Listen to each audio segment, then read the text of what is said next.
So hello everybody. How you doing?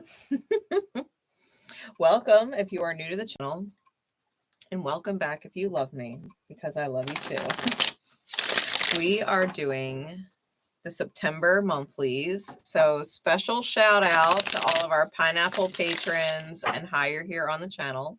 They make the monthly reads possible. I'm going to be using traditional Rider-Waite, and I'm going to be using the Astro Dice as well. The Astro Dice are going to be a special indicator if you are cross-watching, because it may call out one of your big three with the sign dice. It may also be significant for you if you have a different placement or house in that sign that's being read. So maybe I'm reading Libra and the dice comes out and it's Venus. So maybe you are not a Libra in your big three, but you are a Libra Venus, and therefore it would be significant to you. So hopefully that gives you guys some kind of more specific insight into the different energies going on. So I highly recommend watching all 12. God knows we all have all 12 signs in our charts in some which way, shape, or form. So if you know your birth chart, you know your rising sign, then you would also know what sign what house the other signs rule. And it might give you some indication as to what that reading's energy pertains to. You know, if it's your 10th house sign, then it might pertain to your career or provider energy. If it's your 7th house, it could be partnerships, whether it's business or romantic. 12th house could be the different things that you're dealing with that are unbeknownst to you, certain fear patterns coming up, or certain things that, you know, are in tune with your undoing, right? The 12th house is the house of self-undoing. So we are going to use the Astro Dice as well as Rider-Waite. Hey Mia, how you doing? Nice to see you. This is a September all signs. This is not a personal reading live. But if you do want a personal reading with me, you can always book one on the moon events. I do the secret coding moon events for that. But you guys can call out signs in the chat. So if you want your sign read, I'm not going to read the signs in any particular order. You guys can call out what signs you want me to read first, and I will timestamp accordingly for everybody. I'll make sure that those timestamps are in the description and the comments after the live is over.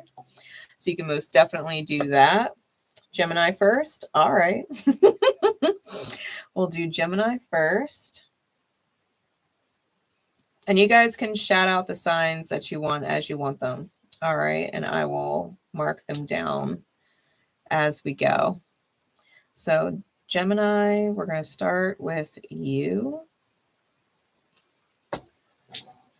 What other placements or signs might be significant for Gemini? You may also have significant Scorpio or be cross-watching for one. You may also have Neptune in your 4th house, or potentially Neptune in Gemini, although you're probably unalive. If you have Neptune in Gemini, you're old as fuck.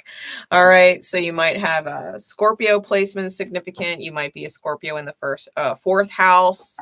4th house Scorpio would make you, let's see, I got to count backwards in my head. That's Libra 3rd, Virgo 2nd, Leo rising. All right.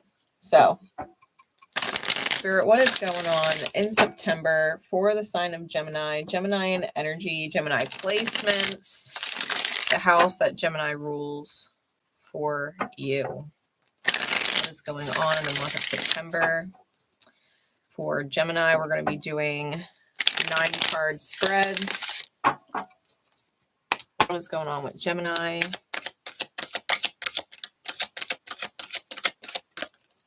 Gemini and energy for the month of September. Ooh, that's a start. Clarities, please.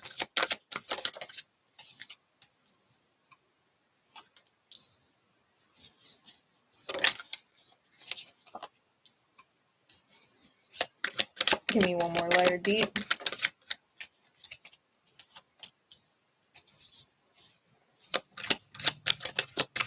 Nice. Love that.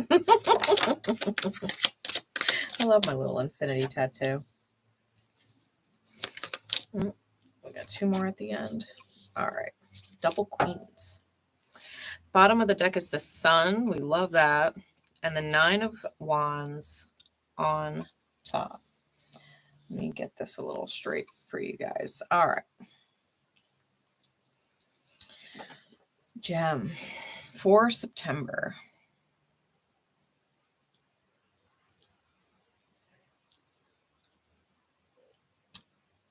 With the sun on bottom, everything happens for a reason. Although you may be feeling like you have reached a certain limit with people or situations. The 9 of wands is the wounded warrior, or the wounded healer. It's the minor arcana for me as a reader for Chiron. You may have put in some serious work and effort in concern to someone or something, and it may not have gone the way that you planned or hoped. And you might be feeling energetically tired, right? Spiritually tired. With the 10 of swords leading the spread, let's talk about the progression of events first, okay, before we get into the block and the value of it all. I feel like you made a solid investment in something, a solid investment with the Knight of Pentacles. You may have been investing in it for quite some time, and the receiving of the result that you wanted, you didn't get, right? With the 10 of swords and the Empress there. I think that you may be having a difficult time moving through what is betrayal, right? With the 10 of swords. I think that whatever you are investing in and had hoped to receive some kind of positive result from, that maybe you feel like you've struck out, like officially struck out. Like it has probably been more than 3 strikes, and it's difficult for you to get up and keep investing in whatever it is, because every time you invest in it or give it a solid shot, you deal with another strike, right? With the 3 of Cups, the 8 of Cups, and the 10 of Wands, there may be a third energy or a third person involved, directly or indirectly, because sometimes there's literally a third person. Sometimes that third energy is an addiction that is holding place inside a dynamic ship where someone is having a very difficult time choosing between their addiction and their higher self, their highest good. It can also be someone inside the heart space with the 3 of Cups that is affecting the spiritual energy. So words that were said, or opinions or perspectives that were given to somebody, and it shaped their character, their belief systems. And that thought process or belief system is the third energy. So take it as it resonates for your situation. But I feel like whatever it is that the third energy is, it's too spiritually heavy. And I think you're walking away from it, at least for now. I think that dealing with whatever the betrayals are is too much. I think you're being divinely guided to move forward. The Chariot, the Page of Cups, and the Double Queens. You may be, if you are specifically a female, you might be moving towards another female that is helpful and inspirational to you or solid for you. If you are not female. You may simply be moving towards someone who is of the same heart space vibration as you are with the double queens. I think one of you is very solid and inspiring the other, or vice versa, right? But I feel like you're moving into someone of the same gender that is more like soul kin. You know, they get you and what you've been through, or they've been in a similar experience themselves, and you're finding this kind of solace in someone of a more similar vibration, someone that understands what you were dealing with the betrayal energy, right? I think you're moving forward from something in September. And I think that you've definitely put in enough energy and struck out enough times with whatever the situation or person is that you might not really have it in you to try anymore, at least not right now, right? It would take some serious time, some serious recovery, some serious changes on both people's parts, you know, within themselves. I think that it is for the highest good. I think if you do choose to leave a person or situation, no matter what the dynamic is, whether it's romantic or friendship or family or business, like whatever it is that you're leaving behind, I think the third energy was just, it was just too much. I think you know that you deserve to receive something better, and you're leaving some kind of karmic attachment behind, whatever that karma is and however it manifested for you. Okay. I really do think that you have a lot to look forward to, and that it is probably the best choice you could have made in September to move forward. The sun on the bottom of the deck is super hopeful and very optimistic. And I feel like whoever or whatever was energetically or spiritually in your way, with it being removed, I think it opens up a lot of doors. All right, for Gemini, because I think that after all that you've been through, like you might be really saddened by it. You might have had some real emotional attachments to whatever this was. It may even be tied to some kind of stability or money, but I feel you're walking away from it. I think even if it was financially sound, the emotional pain of it, the mental stress of it, I think you'd rather be alone. I think you'd rather be alone and see what else Spirit, the universe, possibly has in store for you. I think you've just been through a lot and you're not ready to feel this kind of mental, emotional storm kind of energy anymore. I think you're moving past it. The challenge for September with the X in the reading, I think the challenge moving away is that you are legit moving away from something that was providing some kind of financial security. Ultimately, though, the value of the reading with the diamond, I think whoever or whatever the third party energy is actually a soul angel, whether you realize it or not, because it is pushing you towards self-compassion, investing in the self, and tackling your own spiritual baggage so that you don't carry that forward with you in the future. So, Gemini, I hope that helps for September. You guys tell me what sign you want me to read next. Gemini was the first one, so I got all the other 11 signs available. You guys tell me which ones you want me to read in the chat, and I'll read that sign next for you. Otherwise, I'm going to default to Cancer.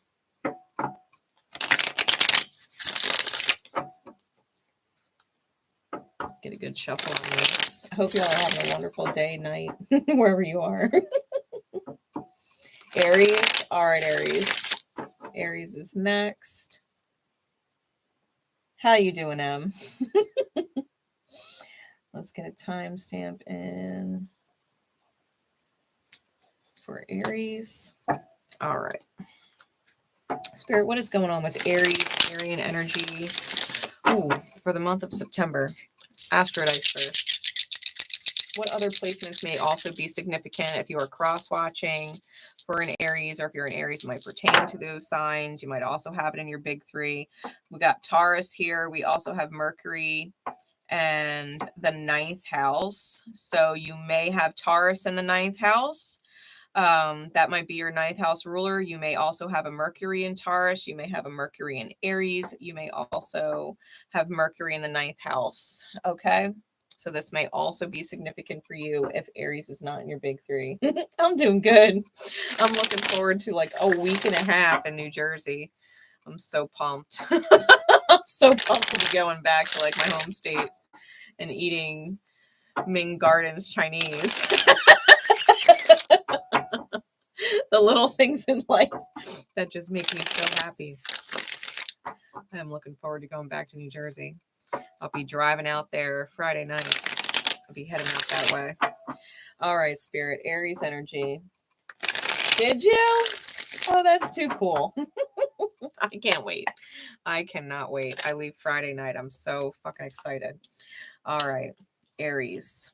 We've got the 2 of Swords, 5 of Pentacles. What else, please, Spirit? I know.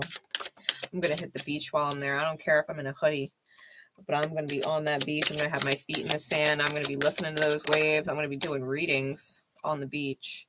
It's been a while. What else do we have here?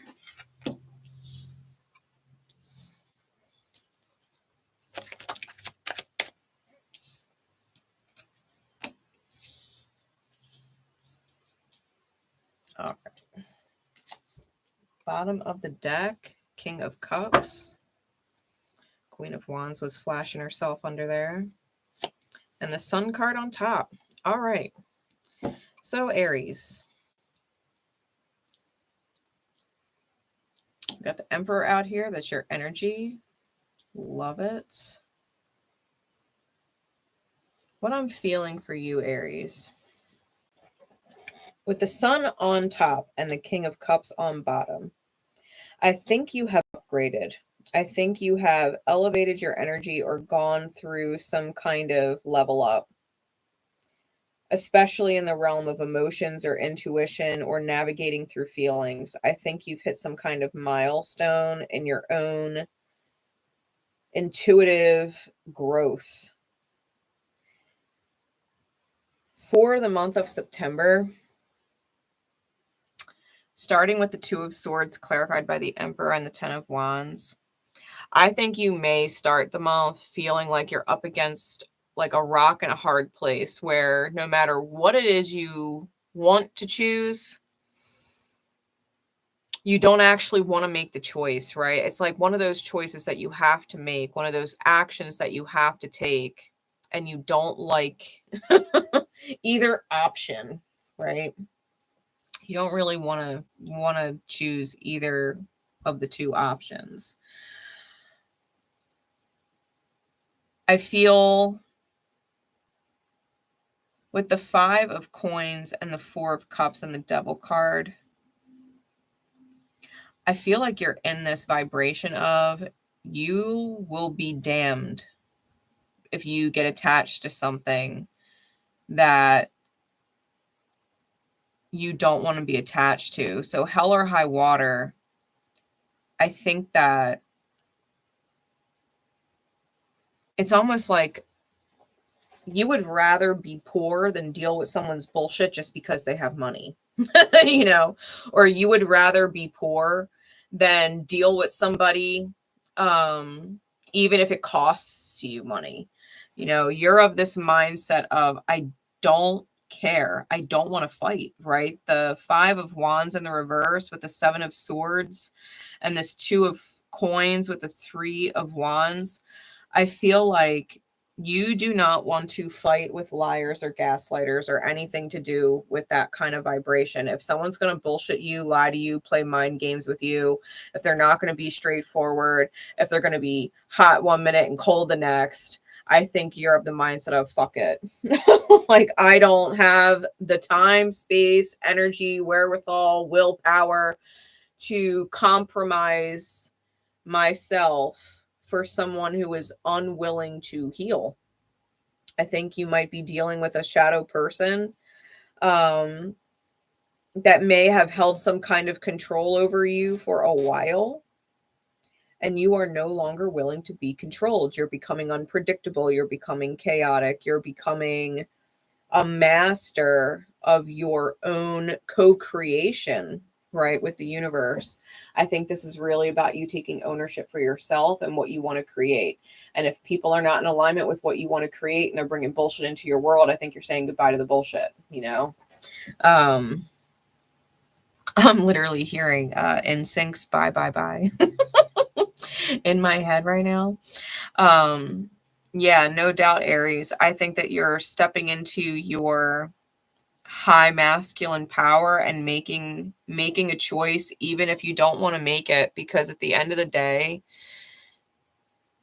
it is a hard choice, but I think you're choosing loving yourself inside that choice, even if it creates some kind of loss, because you do not want the friction. You do not want the arguments. You do not want the fights. You do not give a shit about the peanut gallery and what they have to say about it. Like, you threw your hands up and said, I don't care. I don't care. I think that is the big energy that I'm getting off this reading. The challenge, right, or the X inside the reading, is going to be your own indecisiveness, because a part of you doesn't want to fight and would carry the spiritual burden of it, right? There's a real legit part of you. Like, if you have these two choices, one of them is to submit to the situation, even if it's heavy, even if it's uncomfortable, and continue to try and push through it or endure it, right? Trying to make it work, even though you are really unhappy in it. And it may hold some kind of stability. There may be some kind of gain to it, you know, which is why you're staying. Maybe you've invested a lot of time or energy, love, money into the situation, you know, and you're trying not to take losses, right? That's on one side, one choice you could make. And the other one is fuck it. The other one is fuck it. Like, all of the things that I'm getting for all of the pros on the list, the cons outweigh the pros, right? If you were to create a pros cons, the cons are so in your face that it doesn't matter how pretty the pros are, because you cannot deny the fact that the cons are blaring at you and you don't want to deal with it, right? And so I think a part of you where you might block yourself is submitting to the circumstance and trying to power through it. I think that would cause you a great deal of discomfort. The value of this month is you would rather be on your own. You're healing an abandonment wound or taking control over it. You're identifying the liars or the manipulators, the users, the energy thieves. And if you've got to be the fucking villain in their story and you're the bad guy because you fucking walked away, then so be it. You know, then so be it. And that's the value, right? That's the value or the power that you can potentially hold in September.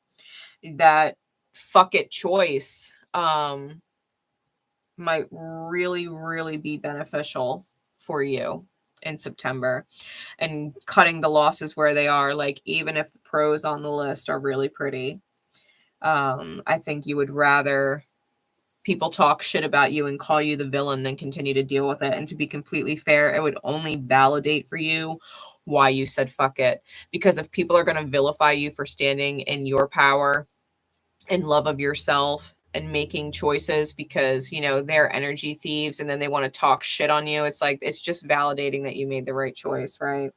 So Aries, I think that you have in fact leveled up this month emotionally. I think you are listening to the way you feel, and it's not even about all the things, it's about all the feelings. And that is what is going to propel you into the right direction, listening to your feelings and not worrying about the quote unquote attachments or stuff, you know, the people that you're connected to, because that devil energy, it's binding, you know, it's hard. It's hard to let go of devil attachments. And I think that you're taking a step in the right direction, taking the chains off. I think you're weighing it out this month, but ultimately, I think you're going to make the best decision for your feel goods. I think you're going to follow your feel goods. And if something doesn't feel good, I think you are absolutely leaning towards letting it go. So good for you. Good for you, Aries, for real. It's hard, man. It's hard letting go of certain situations. I mean, we're talking about life changes. You know, letting go of one person might mean changing your whole life. Letting go of one person might mean indirectly having to let go of everybody close to them that you got close to, you know, like their family or a whole group of friends or a whole workplace. You know, the devil could be workplace connected as well. Like, and you might have been at this job for quite some time and there's a lot of things you like about the job. Maybe it pays really well, you know, but dealing with this boss or dealing with this individual that's not going anywhere, you know, is just too much. And you're like, you know what, fuck it. I could find a new job. Like, I don't want to, but I would rather find a new job than deal with this, you know? It's that kind of energy. So whatever you're doing, trust yourself. Trust yourself. What sign do y'all want me to read next? Otherwise, I'm going to default to Taurus.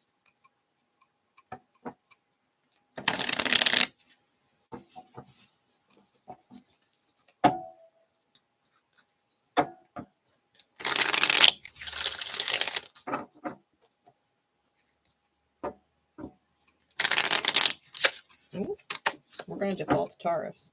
All right. Timestamp for Bull Gang.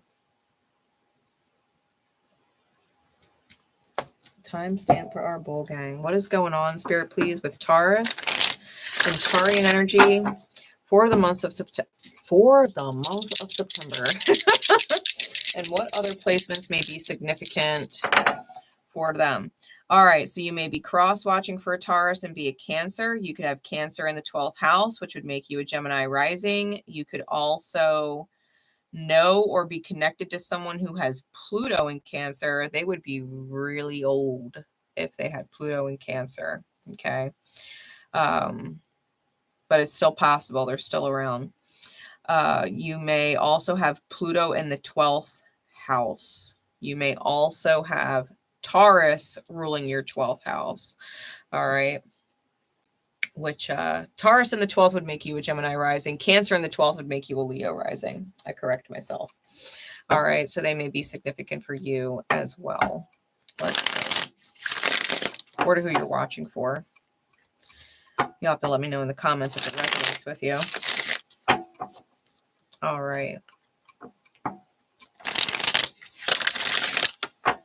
Spirit, please. What is going on for Taurus, Taurian energy, Taurus placements, and the house that Taurus rules for you?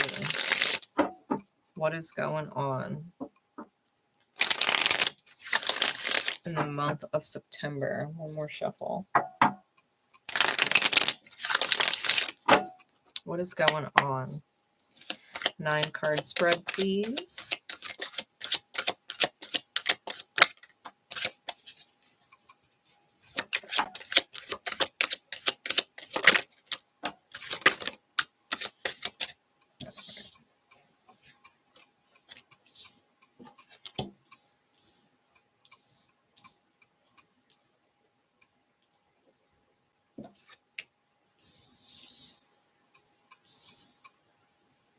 What else?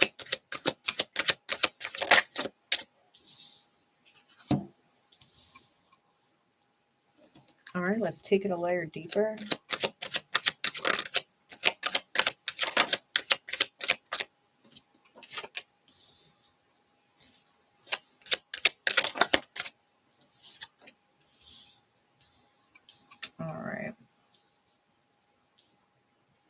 Taurus, I think your intuition's on point. We've got the Queen of Cups on the bottom and the Page of Wands on top.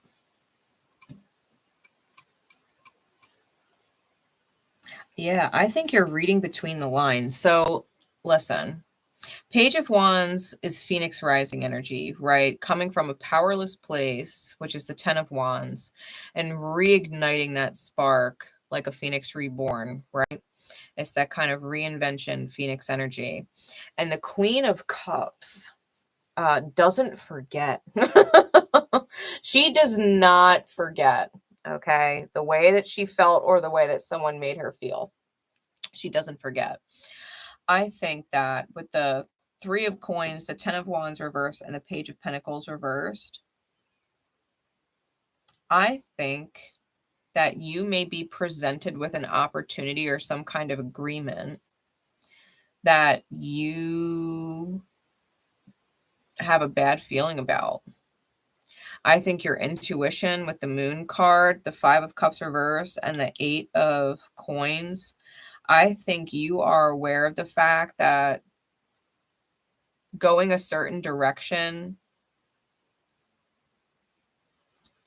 is going to take some effort to not feel sad or depressed or heavy. But I think you're turning down an offer. I think you're turning it down with the Ace of Pentacles reversed, the Page of Swords, and the Chariot. I think you're moving forward from it because you see something that someone's trying to hide from you. Like whatever the agreement is or the deal or whatever this is, this soul contract. It could be a brand new person just entering your life. It doesn't have to be like a literal agreement or contract, but it could be another energy coming into your life that you might not have any reason on the surface to dislike whatever it is. It might look really great on the surface, but there's something about it that you don't want to engage with it. And I think it has a little bit to do with past lives because the Queen of Cups is also connected to Scorpio. And Scorpio rules lifetimes, right? Multiple lifetimes. Regeneration, rebirth, death, transformation, all that jazz. I think that whoever this or whatever this energy is that's coming around again, I think it presented itself to you in a past life and left a really bad taste in your mouth. And you're picking up on it again in this life. And you do not want to kind of swallow that bitter medicine again. I don't think you have forgotten someone's energy signature. And you're turning it down. And I think that that is absolutely the right choice because it's empowering for you to trust your intuition. The challenge for you this month is going to be not having a reason to say no and moving forward with it because they're not giving you a reason to say no. They're not giving you a reason to not make an effort. You know, you might even feel bad or feel guilty for not wanting to move forward with it without a reason. And that might be the challenge that presents itself to you because, you know, if something looks really great on the surface, why would you say no? You know what I mean? And I think whoever you're dealing with knows that. It definitely feels like something too good to be true, but you're picking up on it. Like not all things that are that good are too good to be true, but this one is, you know, and I think that the value that you're finding is that when you listen to your intuition and you follow that straight and narrow path that the intuition can guide you on, you start to see things from a beginner's mind or get a lot of clarity on the soul burdens that you used to carry that you're no longer carrying anymore. I think you're putting in the work to heal from whatever connections you may have previously had, whether they are legit past life people or just people from your past popping back up. You know, maybe they're talking about all this improvement they've made and whatever. And you're just like, listen, that's all well and good. Like, I'm glad you're improving, but I'm not in. Like, I'm not placing a bet on this hand. I would rather fold and wait for the next hand. You know, if we're going to use like poker analogies, it's kind of like that. Like, I think the pot might be good and you might have a decent hand, but you're not going to go all in on it. Like, a pair of jacks is a great hand, but are you going to go all in with a queen on the board? No. You know what I mean? No, you're not going to go all in with your pair of jacks, knowing that someone else could have simply paired the queen and they're bullying you into the pot just to take it all at the end. You know, I think you're kind of using your spidey senses and calling it for what it is. And I don't think you're wrong. I don't think you're wrong at all, Taurus. I think that whatever you're choosing to participate in or not participate in, I think you're spot on either way. I think you're spot on either way. So continue to trust yourself in the month of September. And I think that it will benefit for you in the long run. I don't think you're wrong at all with whatever this is. I think you see past it and you've got something much better coming your way. Yeah, I think this person would just end up creating conflict for you that you would have to work out later. They're just a fucking problem. And I think you remember that from before. They were a problem before and they're still a problem. And you're like, you're not my problem. You're not my problem. You may be a problem and someone's problem, but it's not mine. Right? I got 99 problems, but you ain't one. So good for you. What sign do you guys want me to do next? I already did Aries, Taurus, and Gemini. It just so happens that the first 3 signs were the ones that got chosen first. But I will choose any other sign you guys put in the comments. Just leave it in the live chat. Otherwise, I am going to default to Cancer. Let me know what sign you guys want me to read next. Or I will default to Cancer.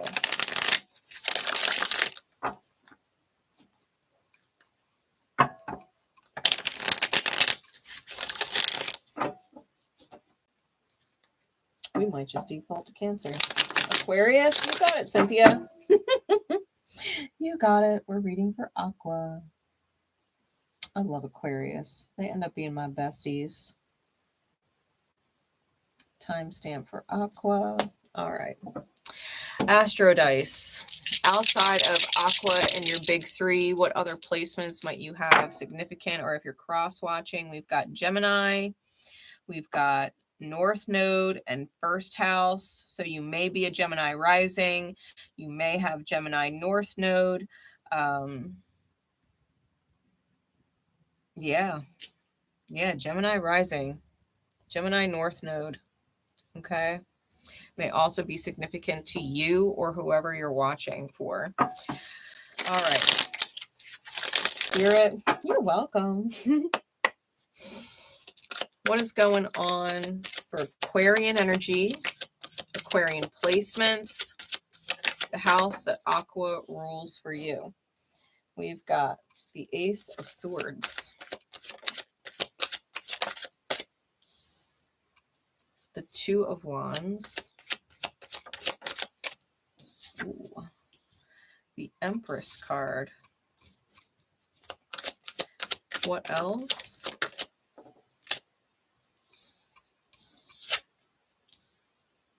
Spirit, how am I keeping this? We're keeping that reversed. All right. Let's go a layer deeper. Hey, Lala, how you doing?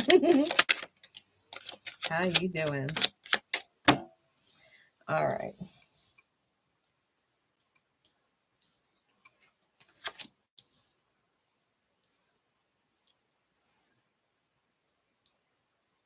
You guys can call out signs that you want me to read whenever. All right. I'm numbering the order so I don't lose track. We got the Star card on top, Aqua, that's your energy. We got the 5 of Swords on bottom with the Sun underneath. 9 of Wands and the Fool card. All right. Aqua, I feel it's interesting because it's almost like the five of swords. Like, we always look at the figure in the foreground, but I'm kind of reading your energy as the person in the background that's walking away. I think if you've been dealing with somebody who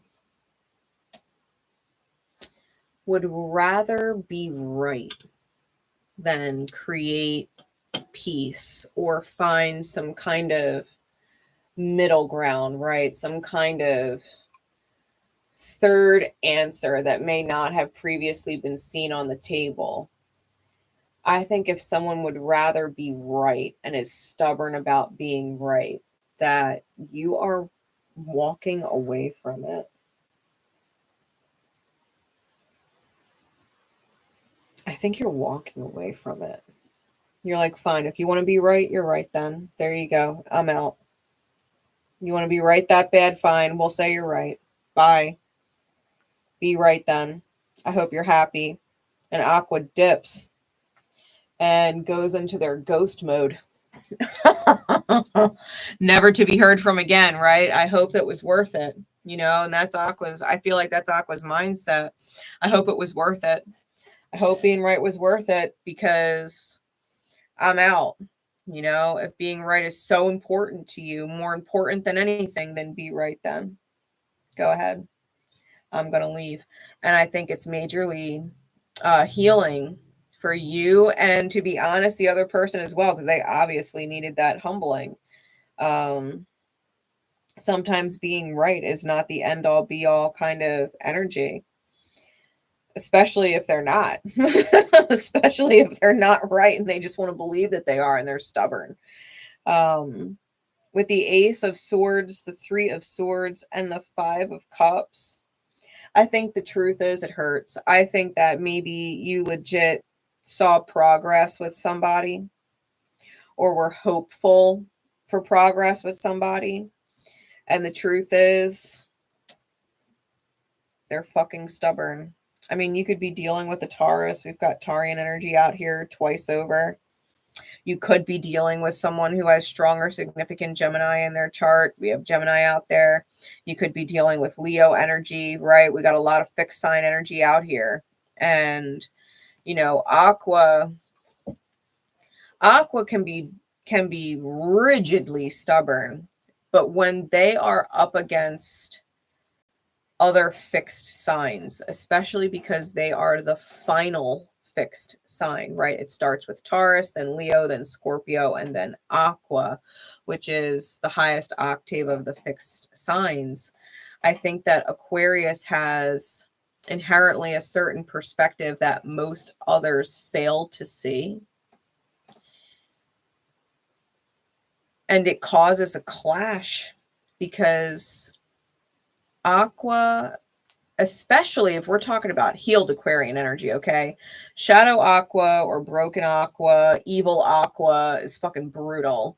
But light Aqua, healed Aquarian energy, angel vibratory Aqua, they're not wrong. They see things from a very, very different and much higher vibration than most people when they are healed and in their light.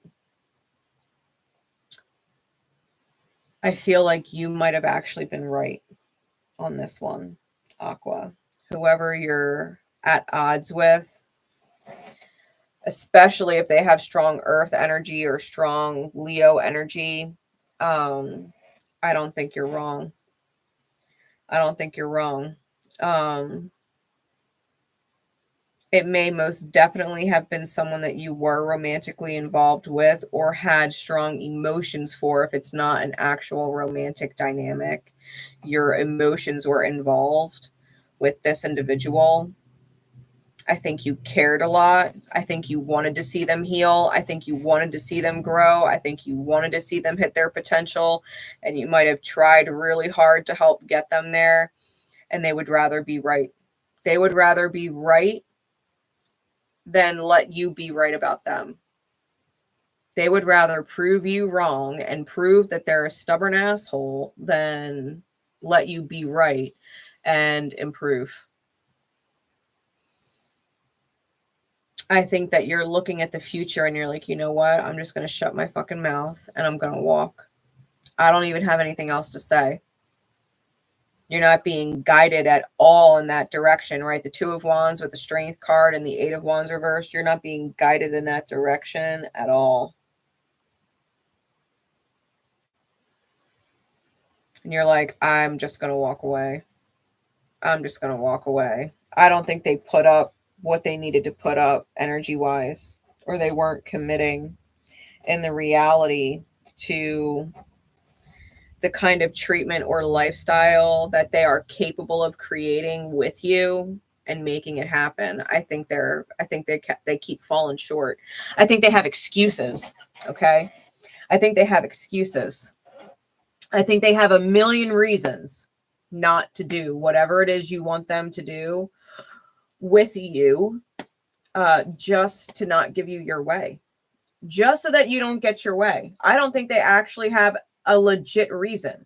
They have 1 million reasons and not a single one is legit.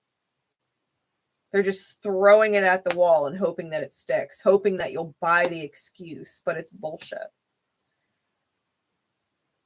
And I think you're like, you know what? Fine. There's a million reasons why we shouldn't do this or can't do that or won't make progress this way. And you know what? You're right. We're not going to make progress.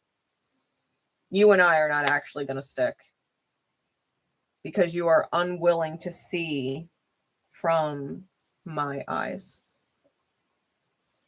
I'm doing my best to see from yours. And, yeah, I could do Cap next. Absolutely, I'll do Cap next.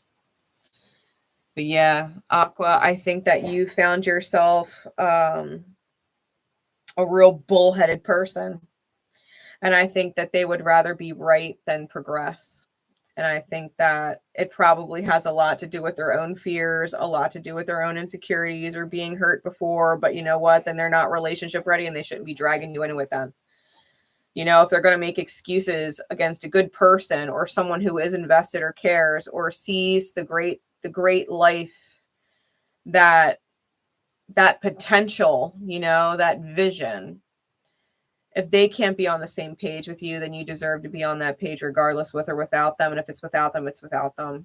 I think that you're going ghost on somebody. And to be fair, I think they fucking earned it. I think they earned it. I think they say things and don't even realize how much it hurts you. Like they're just being honest. They're just being real. They're just telling you their truth and blah, blah, blah. And they do not realize how much their words hurt. And how much you're starting to tally it all up inside your head. And it's starting to make sense to you to leave. It's just one more thing that they said on top of one other thing that they said on top of the last thing that they said. That is just like, you know what? Fine. You're right. And I'm going to go. We can't do this, can we? Fine. I'm going to walk. And it sucks, you know, like it does. But if they don't want to grow and they don't want to commit to whatever the beautiful vision is that I think you clearly see, I think that you were probably really hopeful at one point that if you just bit your tongue and bided your time and let them go at their own snail's fucking pace, that eventually you would get there. And you're realizing the snail is not a snail. It's a fucking rock. It's not going anywhere. It's not going anywhere. It's a fucking rock. It's not even crawling. They're just that kind of fucking stubborn. And they have shit to fucking learn then. The big challenge for you with the X and the reading for this month,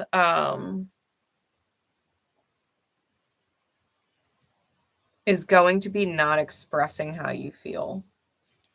I think you going ghost and not saying anything is probably what you're inclined to do.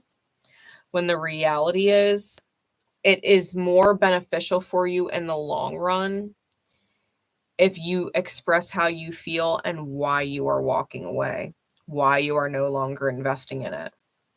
Because it's something that could potentially eat at you in your psyche later, like coulda, shoulda, woulda said. I think once you know your position on it and you are walking away and there's no getting around that, you would be better off telling them why. I think you would be better off telling them why. And if they're as stubborn as a fucking goat or bullheaded, well, you could say that, you know, like, this is what I've put on the table. This is what I am trying to create and manifest with you. This is the vision and the hope. And this is all I get from you. And this is why I'm walking. This is why I'm walking. I'm no longer interested in fighting. No longer interested in dealing with your stubborn whatever. If you're unwilling to bend, I'm not going to break. I'll bend if you bend, but I'm not going to break for you. You know, the value of all of this, I think you're letting go of a karmic contract. I think you're finding your way. I think that if you haven't been getting as many signs or synchronicities lately, I think that you're going to start. And I think that if you do walk forward, I don't feel like you're going to be guided to go back. And I think it's going to be a healthy pattern that you create in letting people or energies that are not meeting you with flow and rather they're meeting you with resistance.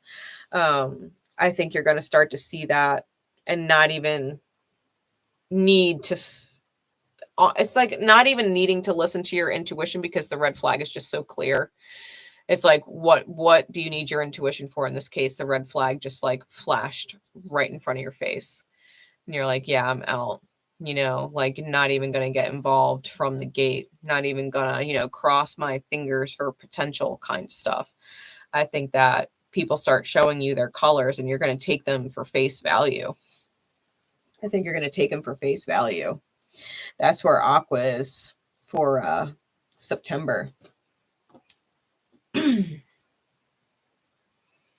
Sucks if you pissed off an Aqua, you know, especially with Aquas in their light and they're really, you know, looking for the best outcome.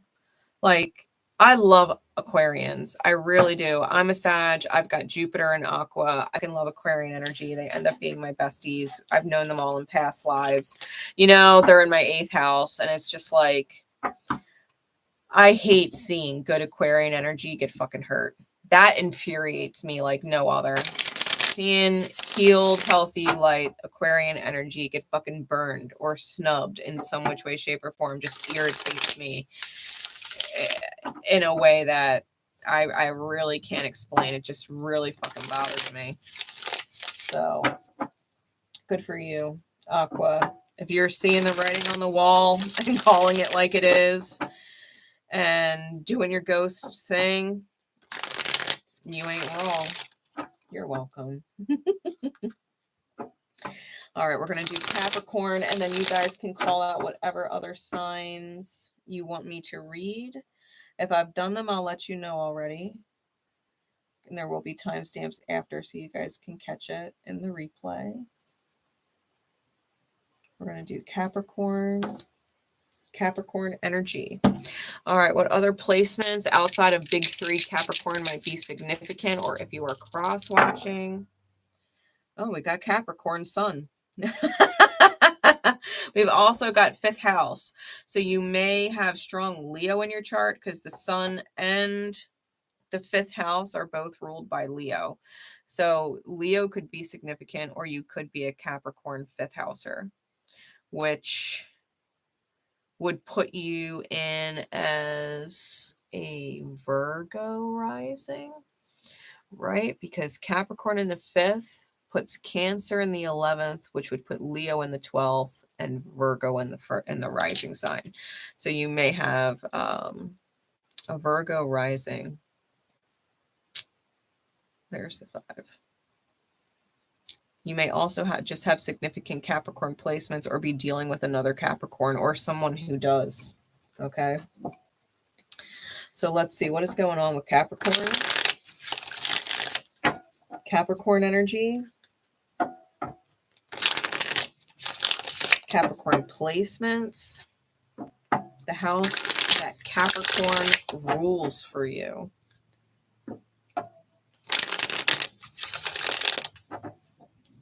This could be super, super specific if you are, in fact, a Capricorn sun and it's in your 5th house. This might just be screaming your name. Okay. What is going on with Capricorn? Capricorn energy, Capricorn placements, the house that Cap rules for September.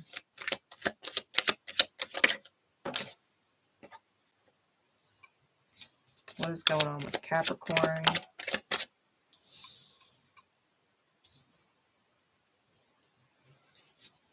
For September. Capricorn. I got all these damn reversals. What the hell? My deck's upright.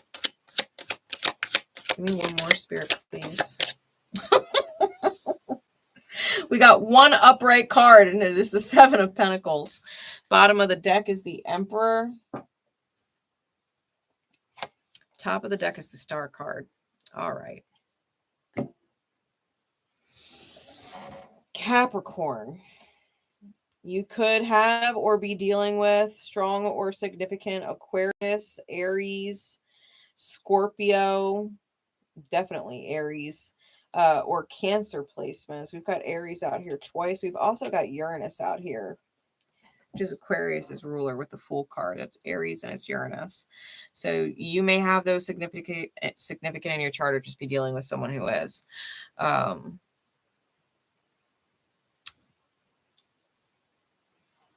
You, this month,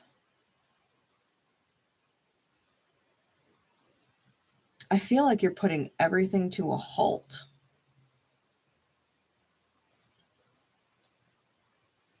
I feel like you're taking some serious time to heal yourself and figure out what you want to do. Like, you're getting your shit together. It almost feels like you're creating a wall between you and other people. And not necessarily because of anything they've done or said or didn't do or didn't say. I think you're creating a wall to get back in touch with you and what it is that you want to do. You might not even realize that you're doing it. But at some point in September,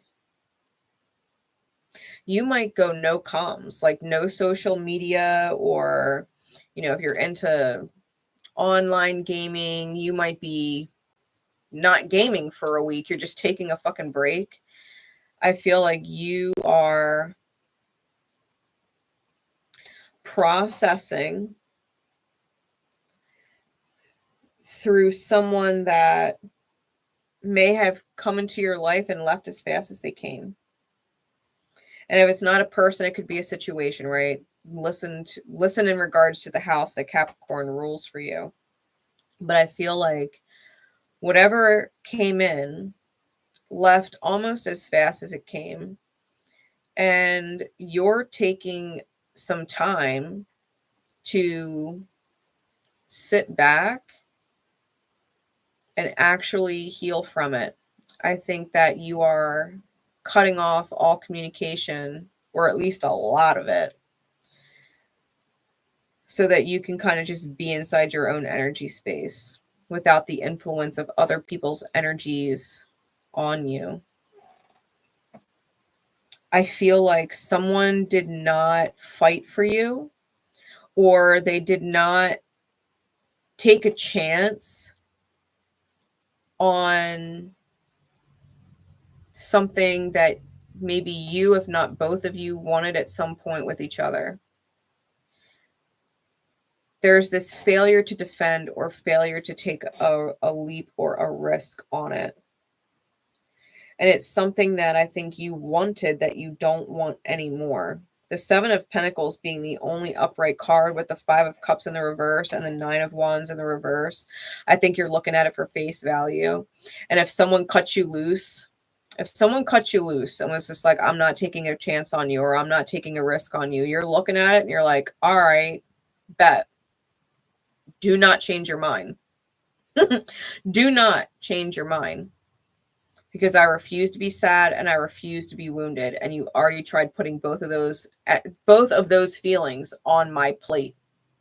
You already tried to feed me sadness. You already tried to feed me pain that I would have had to heal through. And I don't want it. So if you come back and that's the kind of shit you're serving, I'm not interested. I think that if someone decided to go in a different direction, that you are kind of going into yourself and focusing on yourself, I think you're going to come out really fucking strong with that Emperor on the bottom. Hierophant under that.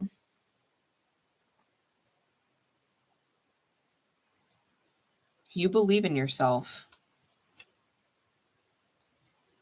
You believe in yourself. If someone else doesn't believe in you, you immediately take that as like a red flag and you don't forget. They didn't trust you or they didn't believe in you. There's something about the Capricorn that I'm pulling energy for that is like wise beyond their years. And whoever it was that did not take a risk on them is going to feel foolish at some point. But Cap's not going to forget. Cap is not going to forget that they were dissed. They're going to move forward. They're going to move forward. And they're going to see all the different options they have out there. And they're going to pick the right one.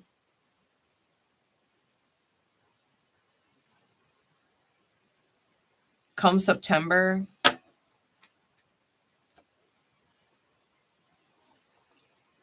Cap, if someone lets you go, that is their loss. I think you're handling it the right way. Taking the time to heal through it and not bury it, but actually kind of retreat into your own energy and separate yourself from other people and their opinions and their energy surrounding the situation or whatever it was. I think you putting your walls up and saying it's not good enough, right? The effort was never put in. So if someone wasn't even willing to put in a little bit of effort, like, why would I reopen the door for that? That's stupid, right? Capricorn is looking at it like, if we talk about Capricorn being the CEO of the zodiac, right? So let's just say Capricorn, who runs a pretty successful company with themselves, right? They run a pretty decent company, hires on a new intern or a new employee, like their right-hand man, right? Their right-hand woman, right? They hire on their right hand. And this person was all excited about it, right? They're the right hand. They're getting this awesome, experience of being in Capricorn's life. And then out of the blue, they're like, yeah, I don't think it's a good fit for me. I'm just going to be out. And they leave. They don't give it more time. They don't talk about it any deeper than that. They're like, yeah, I don't think it's for me. And they don't take any chance on it and they're out. Well, Capricorn is like, do not change your mind. Do not change your mind. Because the chances are good that Capricorn's company is going to end up taking off and that person is going to wish they stayed. And Capricorn is going to replace them with something better. They're going to go through the interviews, right, of all the choices, and they're going to pick the best one. And whoever or whatever it was that gave up that spot, they gave up that spot. And Capricorn gives no fucks about it. They shut the emotions off, shut the wounded feeling off as fast as it happened. They're like, okay, you didn't choose me. It's not going to affect my day. I'm not going to chase you and ask you to please keep your job. Like, bitch, I will replace you. I will replace you, right? Hey, Kristen, how are you? Yeah, Capricorn's of the mindset of, like, you do what you want, but do not change your mind. You want to stick it out? Great. You don't? Great. It does not affect me either way. Which might be a big slap in the face to some people, especially if they want to be chased after. Capricorn's like, I'm not chasing. I'm going to reflect back on maybe something I missed in the interview process when I let you in my life, and I'm not going to make that mistake twice. This was what was off about the interview in hindsight. Noted. Forever noted. Capricorn's not going to forget. They believe in themselves. Capricorn believes in their ability to create the best. They believe in themselves. So if you don't believe in Capricorn, they could care less. They believe in Capricorn, right? Cap believes in Cap. So the challenge that you might face this month with the X in the reading, Cap,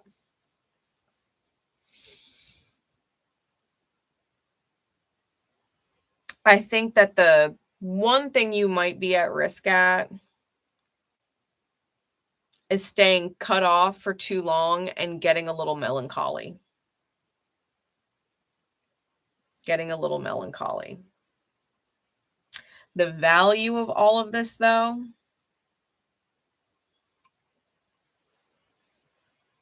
you do not want, nor are you resurrecting or fighting for vampiric energy. That is the true value in the month of September. They would have been an energy vampire in some which way, shape, or form at some point in your path. Had they stuck around, they would have drained your energy. And I think you are not resurrecting any of that kind of shit in your life from past lives. I don't think you're defending it. I don't think you're fighting for it. You're just like, all right, bye, bloodsucker.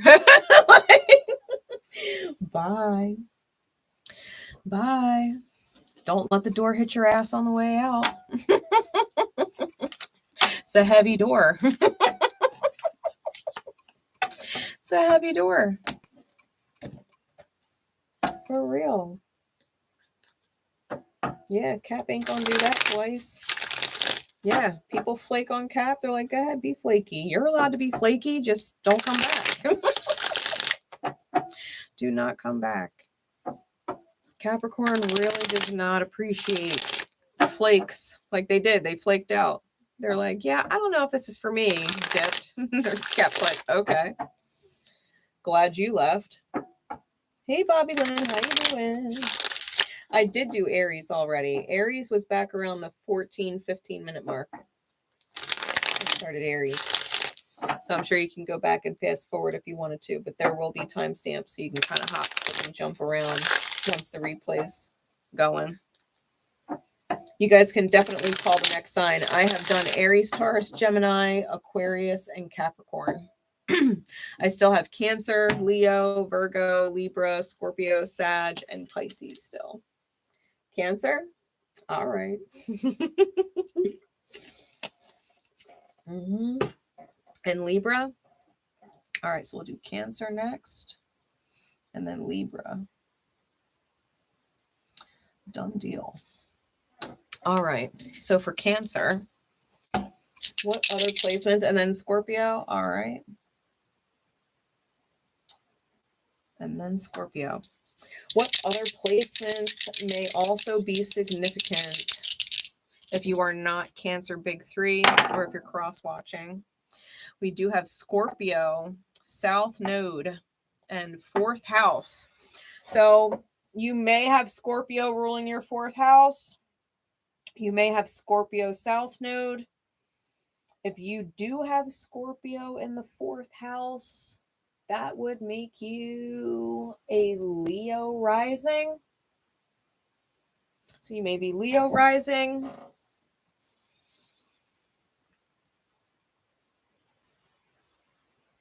Yeah, Scorpio could be significant for you guys. All right. Scorpio South Node, especially.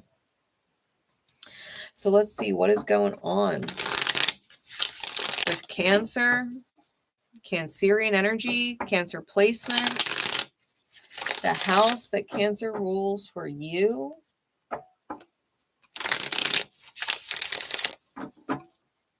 For September.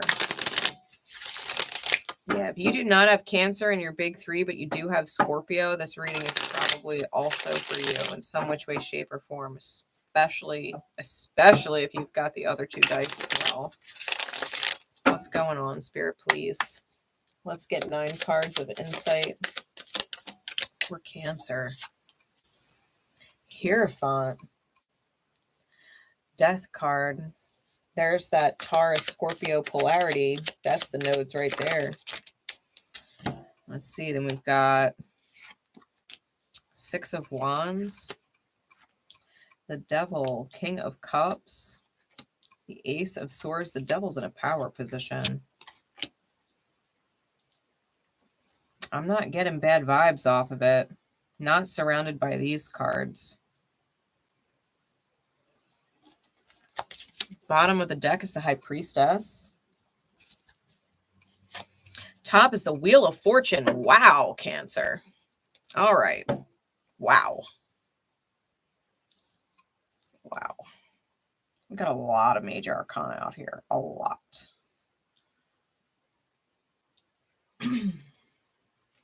All right. Cancer. High Priestess on the bottom. 8 of Cups is under that. That is also Piscean energy. Page of Cups is under that. Also Piscean energy. You might have some serious water in your chart. I think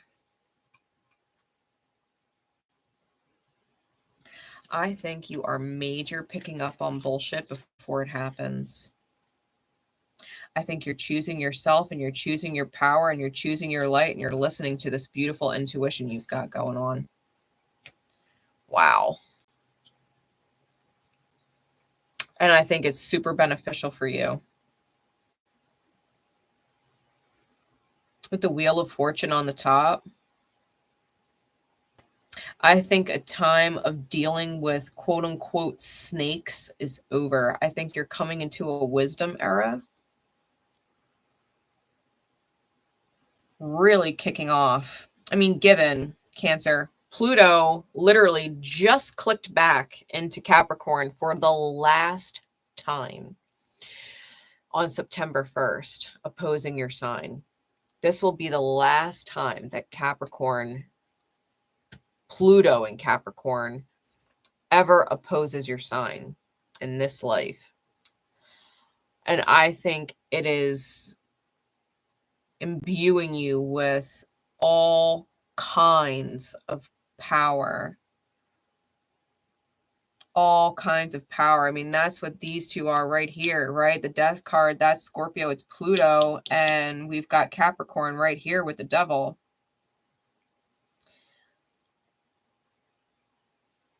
I feel that you have come into wisdom about certain karmic contracts from past lives and how to deal with them. I think that you have emotionally evolved in such a way. I feel like you are inside of an 𝗀𝗶𝐿 status. I think you have some kind of 𝗀𝗶𝐿 energy. And I love this saying. It's not do not disturb. It's cannot be disturbed. And I think that's where you are. You are in this cannot be disturbed energy.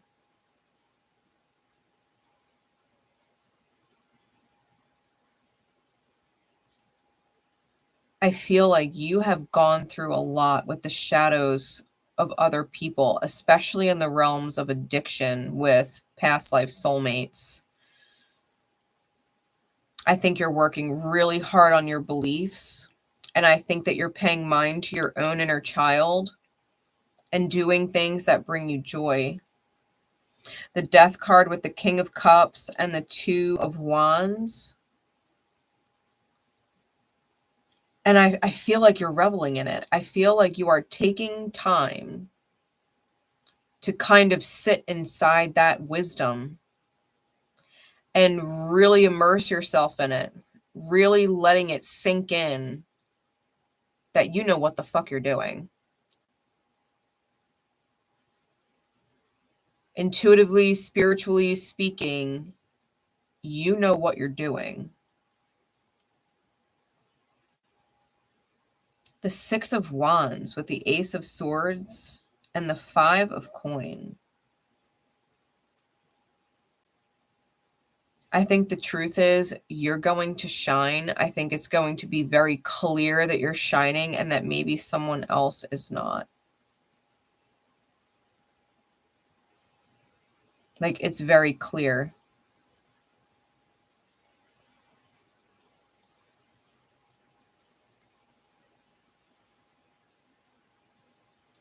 You may have been dealing with a soulmate that you had a long-standing karmic contract with. I'm feeling like it's been long-term. This isn't something that you've just been involved with for a week or a month, right? We're talking potentially years, right? Saturn, Capricorn, it's the Lord of time. It's long-term, you know, cycles.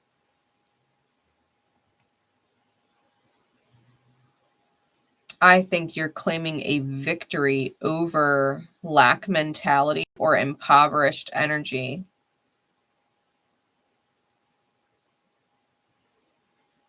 Like you've cracked some kind of code, like some kind of spiritual code. I think you and the divine are having a serious conversation. I think that you and the divine are having a serious conversation. I think you're having a lot of daily conversations. I think that conversation that you're having with your higher self, your higher power, spirit, source, God, universe, creator, whatever you want to call it, I think the conversation you're having is dead spot on accurate. I think you know what the fuck you're doing. I think you know what you're talking about. I think you know what you're sensing. I think you have reached an unfuckwithable status. Like someone could try and make you think something else and you're just like, no. No, it doesn't matter how they try and sell it to you. If like people sell their bullshit, right? They try and sell their bullshit and you're looking at it like, I know that's bullshit. You can dress it up with a bow. You can pipe it from an icing piper and make it look like a rose. It is still bullshit. It is still bullshit. And you're not buying it. Your truth detector is like unmatched. Unmatched. What impoverished energy? What lack mentality? Who's a fucking victim? Not Cancer. Not Cancer. No, not Cancer. Who's being taken advantage of? Not Cancer. Not Cancer. Who's being left out in the cold? Hung out to dry? Not Cancer. Nope. Not Cancer. Cancer has all of their senses on high volume, turned all the way up, and they're loving the frequency. They are loving it there. You are reading in between the lines. You are reading the energy in the room. You are reading the energy of people and experience and circumstance, and you are dead on. Dead on. I think the biggest challenge for you this month with the X in the reading, the biggest challenge for you may honestly be in holding the victory over a soulmate that made you feel worthless at some point. At some point, they devalued you. They did not know your worth and they devalued you. I think you have risen above that. And I think that if you still have nostalgia over this person, that they could try and tap into that feeling, right? That reminiscent, good old days kind of feeling, trying to play to your emotions. But the value of all of this energy You would rather be the fucking devil. You're like, the truth is the truth. The truth is you didn't treat me with value. The truth is I was worthless. At some point, you did not value me and chose what you chose without consideration of me. Like I had no value. So if I got to be the bad guy now because I'm telling you no, because I've transformed, well, then so be it. Then so be it. Tell everybody I'm the fucking villain then for not giving you another chance. Tell everybody I'm the villain then for not buying your bullshit. Tell everybody I'm the villain. Go ahead. Make my fucking day. Make my fucking day. Because Cancer's not stupid. Hey, Story, how you doing? Yeah, I did Taurus. I'll have timestamps afterwards. But yeah, I think Cancer's like, go ahead. Call me whatever the fuck you want. It does not bother me at all. As a matter of fact, anybody who would buy your bullshit, let me know because I'll just steer clear of them. I'll just steer clear of them. I will smell the bullshittery on them a mile away.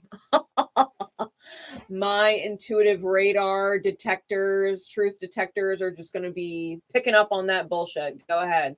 Whoever buys your bullshit, that's fine.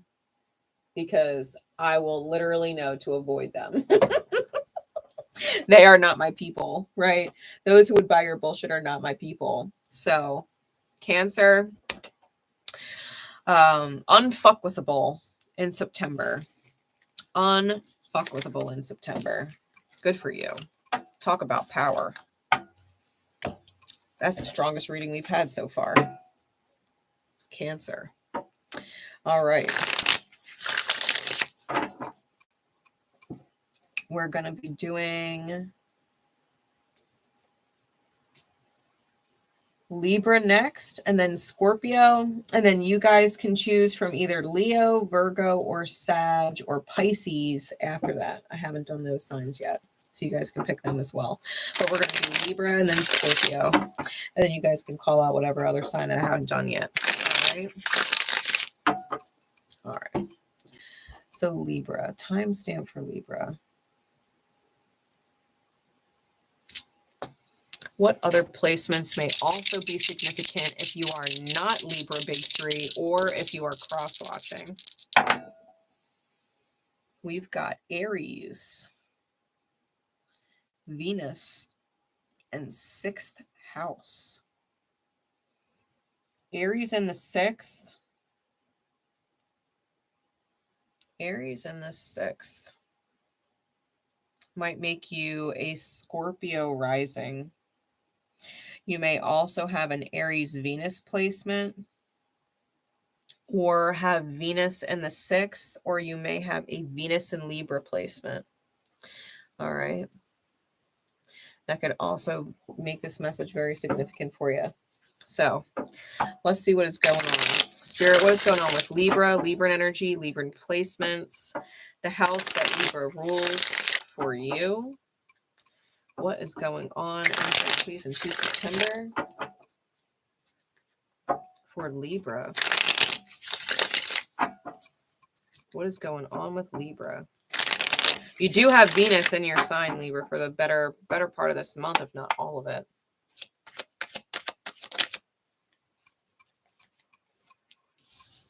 We've got the Knight of Swords.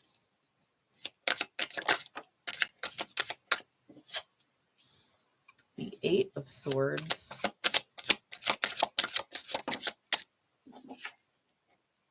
And the Page of Pentacles. Let's take it deeper, please.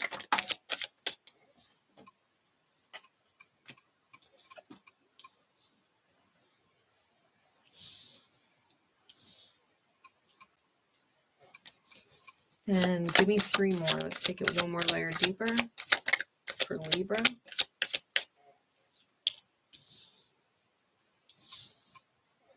One more card.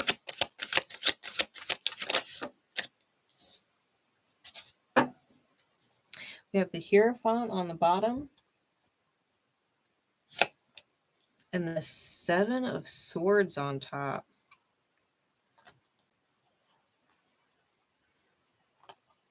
Libra.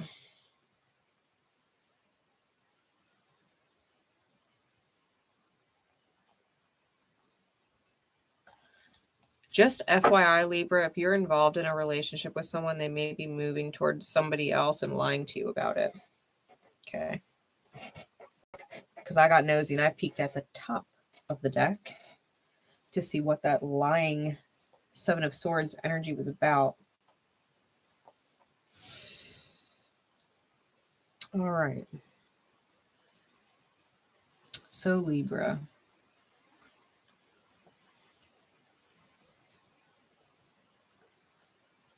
You may, this might not be what you want to hear, but it might be what you need to hear. And y'all know I don't filter myself, so I'm going to say it. And you can take it however it resonates with you, okay? Spirit guides me to say the things I say for a reason. You may actually owe someone an apology now that you have been through some Chiron kind of lesson. I think that maybe you felt owed an apology at the time, but after going through some serious karma, you might feel like you actually owe someone an apology.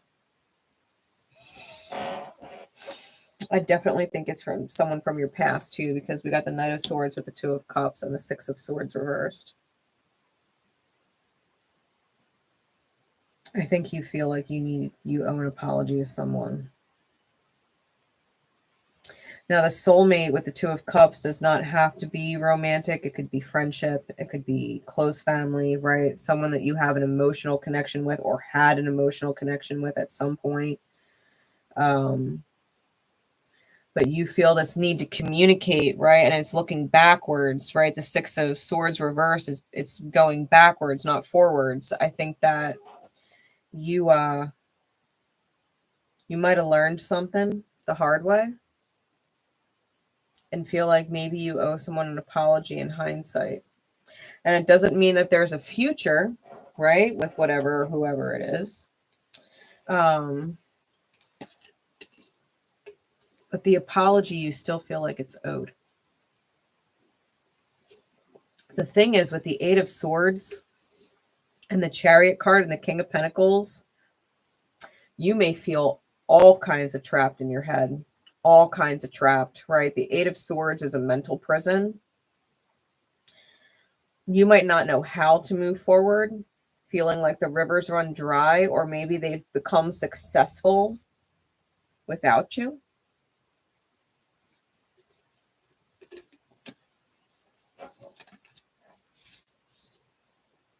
That they have leveled up in some very real mundane way.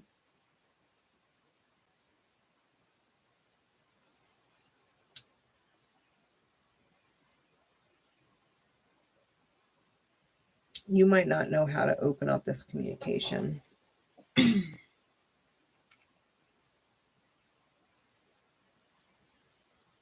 I think with the Page of Pentacles and the Four of Pentacles with the Nine of Wands, I think you want to extend an olive branch, but are holding it close to your chest and maybe not extending it because you're afraid of getting hurt and you can't take another loss. The Nine of Wands is in such a wounded space that they really do not feel like they can lose another battle. Like they have lost enough battles and really cannot bring themselves to the idea of potentially losing another one. That the idea of losing another battle would be enough to kind of tip them over the edge into a place that they don't want to go, you know, that they don't know if they would recover from it. I think you definitely want to reach out to somebody. I think you definitely feel like you owe an apology. You at least want to extend an olive branch and create some kind of peace between you and this person. I think the fear of rejection maybe getting the better of you.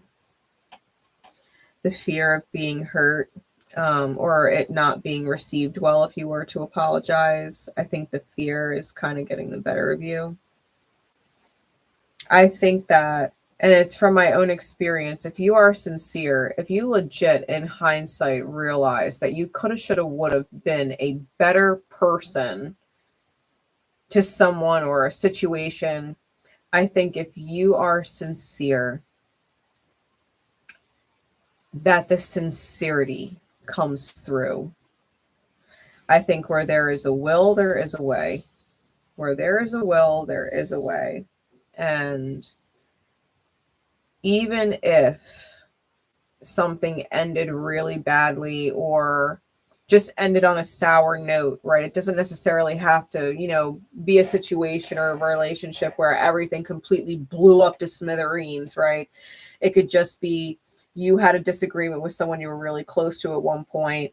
Y'all haven't really spoken since. And now it's been so long, you don't know how to reopen the door, right?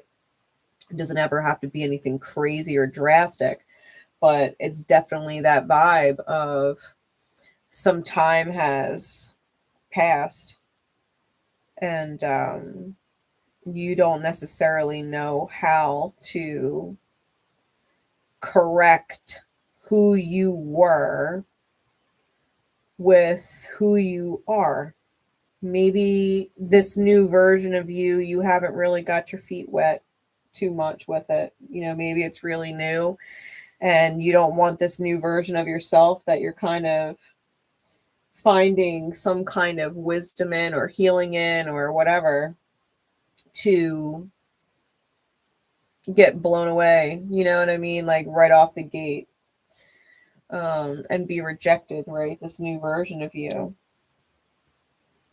I think the biggest challenge for you with the X in the reading is actually going to be communicating and maybe expressing all that you've been through that got you to where you are, right? That you would be apologizing or opening up some kind of communication with someone. I think you might have a fear of actually admitting the hard lesson that you learned through. Admitting that you had to learn the hard way. And that the universe, whatever higher power there is, whatever you want to call it,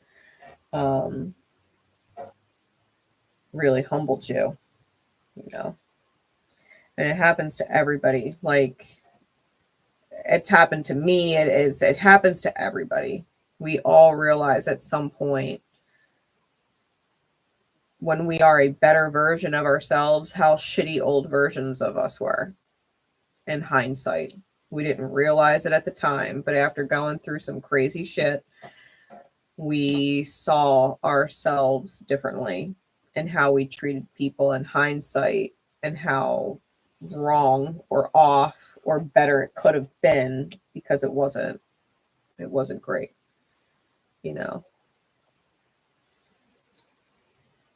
I think at the very least, Libra, it would be very, very healing for you because whatever the value of this is, right? The diamond of the spread.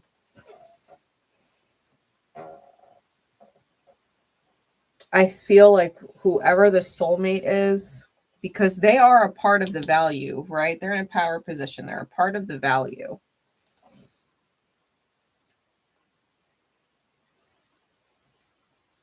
I think you've learned what is worth holding on to and what is worth investing in, what is worth building with, planning with, creating with.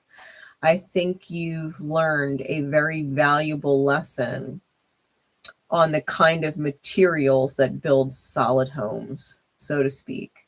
You know, the kind of solid characters and people that can build healthy, happy, whole life experiences. Like, yeah, you can build your house of straw,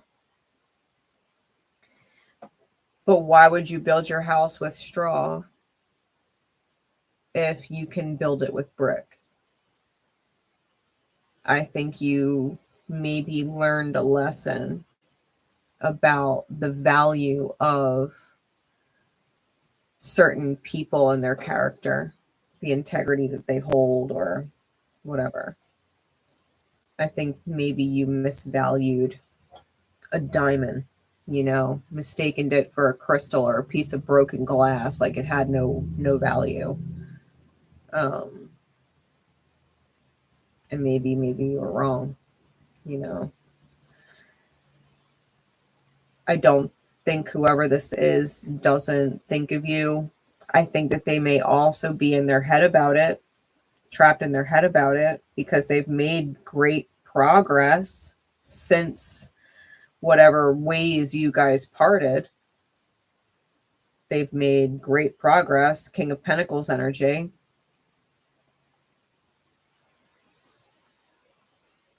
But I think if they're worth holding on to, then you really do kind of have to take the leap and find a way, right? Find a way to have that communication one way or another. You know, and you can apologize for being invasive or intruding, you know, but I think if you really are sincere, that whatever needs to come of the conversation in the highest good will.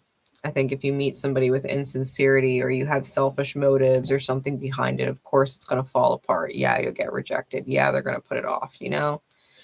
But if you come real,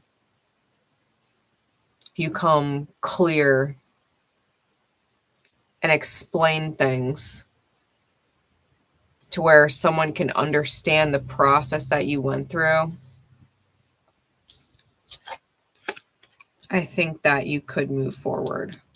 I think that you could move forward from there, with or without them, but I think you can move forward from there. It's much better than being stuck, for sure. All right. That was Libra. We're going to do Scorpio next. And then you guys can call out the next sign that you want me to do. I've got Leo, Virgo, Sagittarius, and Pisces left after Scorpio. Timestamps will be in the description and the comments after the live is over for all the other signs if you guys missed them. I'm keeping track. Virgo, you got it. I could definitely do Virgo after Scorpio. We'll do that.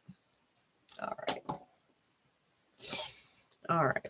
So Scorpio, what other placements might be significant if you are not Scorpio big three? The dice may pull out a placement significant for you, or if you are a Scorpio cross watching, this might be significant as well. Scorpio, we got you on the dice. Scorpio sun, first house. So you may be a Scorpio rising, Scorpio sun. I mean, this is Scorpio through and through. So if you are cross watching for a Scorpio, that is confirmation, or a Scorpio rising. Definitely them.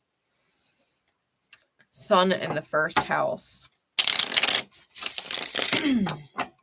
Could also be a sun in the first house placement.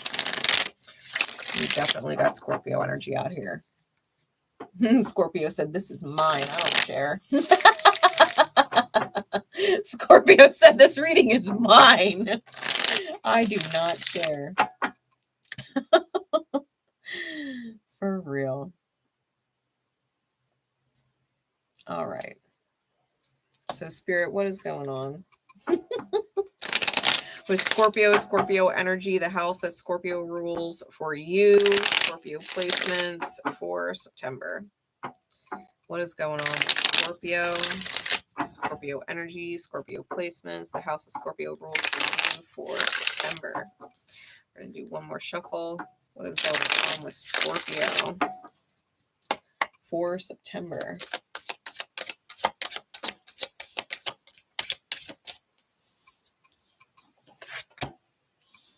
Ace of Pentacles,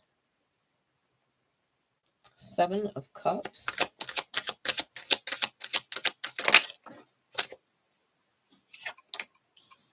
Page of Swords, Hanged Man.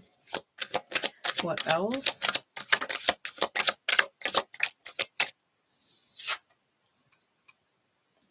Five of Cups, Four of Cups, the Chariot.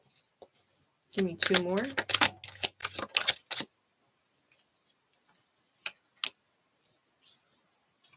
All right. Bottom of the deck, we have the Nine of Pentacles. Top is the Two of Pentacles for 11 Pentacles. Okay. Scorpio.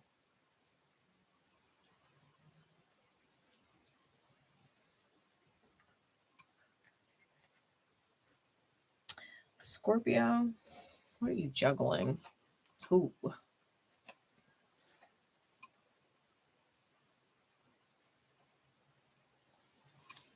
The Devil with the Queen of Swords and the Eight of Cups. Is it more trouble than it's worth? That's what you're weighing. Is something more trouble than it's worth?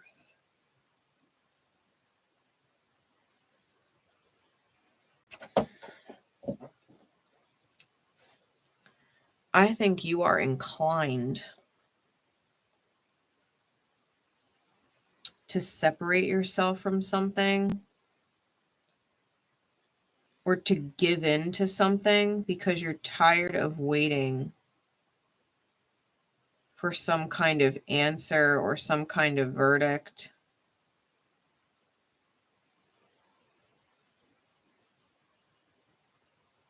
Maybe it's too much trouble. Like you just want to be done and over with something.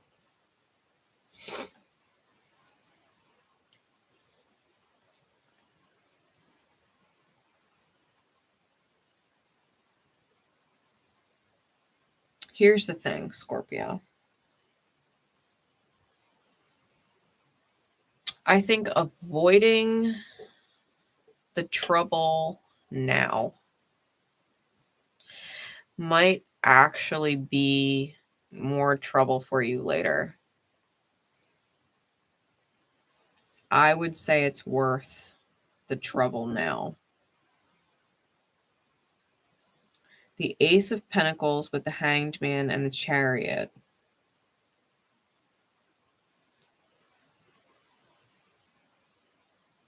I feel like the universe is giving you a real opportunity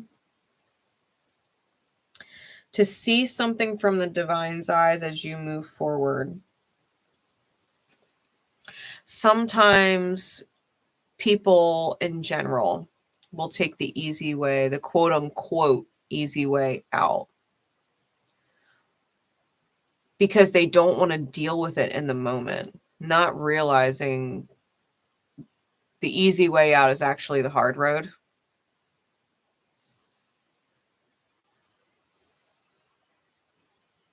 I think if you think you have a whole lot of options and you don't feel like dealing with something that just stresses you out or makes you sad or drains you emotionally, I think you're not listening to your intuition. If you're thinking you have all of these different options and you just don't want to feel sad anymore and let me choose the option that takes the most stress off me immediately, I think you're not listening to your intuition. I think it's going to end up costing you legit, like real world cost. Whether it's some kind of financial possession thing, money, it's going to cost you. If you are focusing on the problem and not the solution, you're going to create more problems. And I think that's what this is, right? Focusing on the Three of Cups spilled problem, focusing on the Three of Cups and not seeing what the universe is giving you.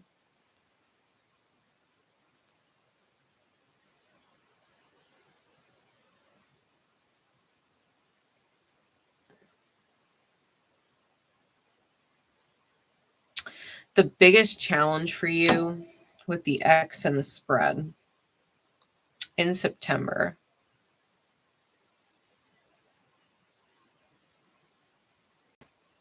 is going to be expressing how unhappy you are and how you just want it to be over. Whatever this ordeal is.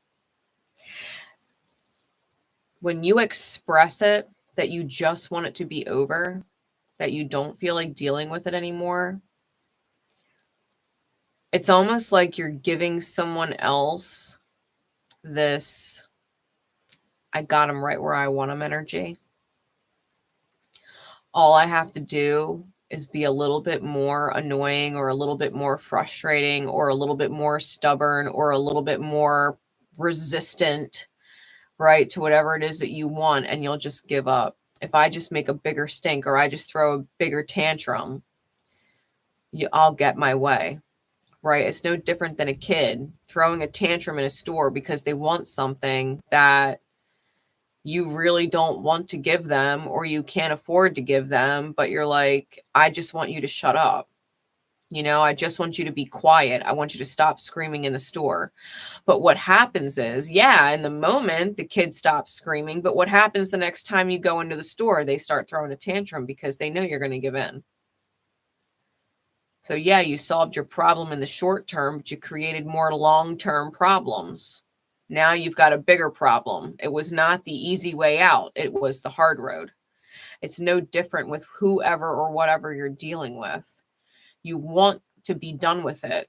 You don't want to deal with it anymore. You're over it. But if you take the quote unquote easy way out, you're taking the hard road. And you got to know that. Let them throw their fucking tantrum. Because they have to learn that just because they throw a tantrum doesn't mean they're going to get their fucking way. Metaphorically speaking, if not literally, okay? The value of all of this, yeah, you might have a lot of options in front of you, but there always really is only one option. The highest option, divine option. Aligning your will with divine will, seeing something through. Asking yourself, how would you feel about the choice you made a year from now? 2 years from now?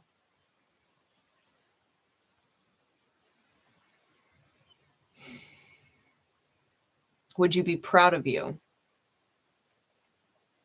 Or would you regret it?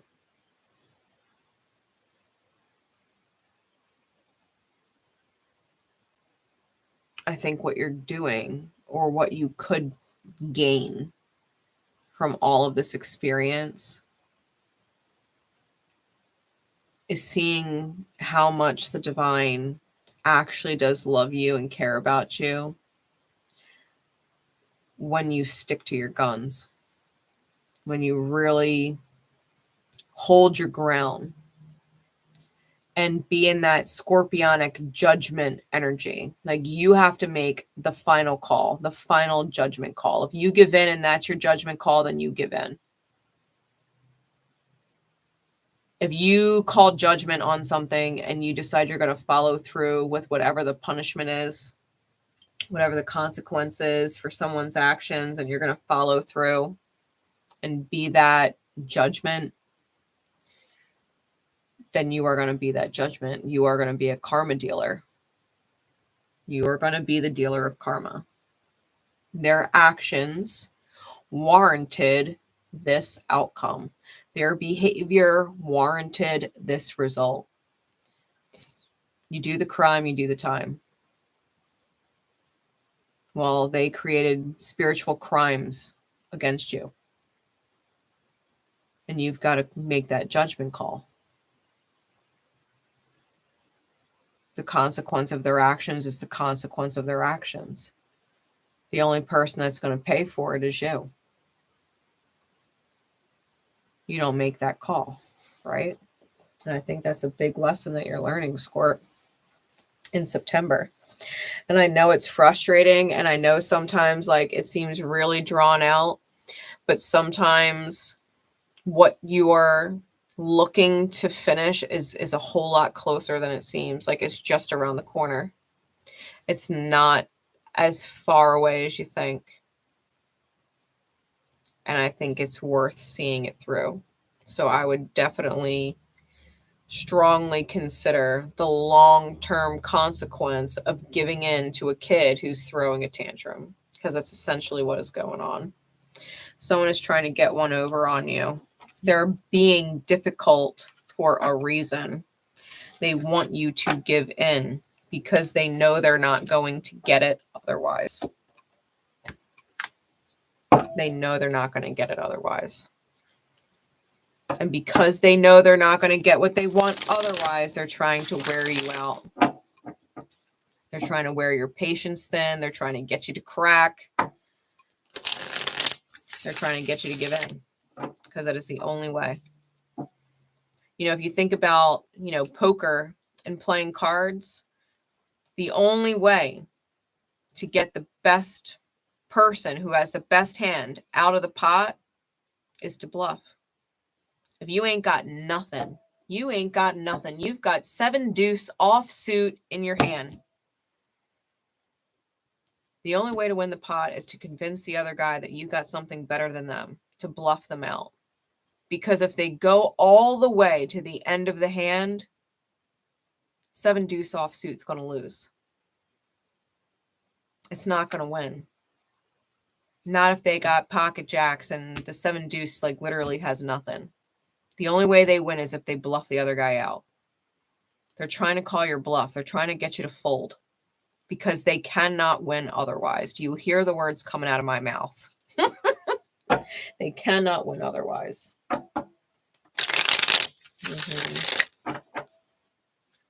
Yeah. Fuck yeah. You're welcome, Kristen. Yeah, they cannot win. They cannot win. So they're being big cunts in the meantime. And you're just going to have to deal with it in the meantime. This too shall pass. This too shall pass. For real. All right. We're doing Virgo next. You guys can pick from Leo, Sag, or Pisces after that. All right, Virgo. Let's timestamp you here.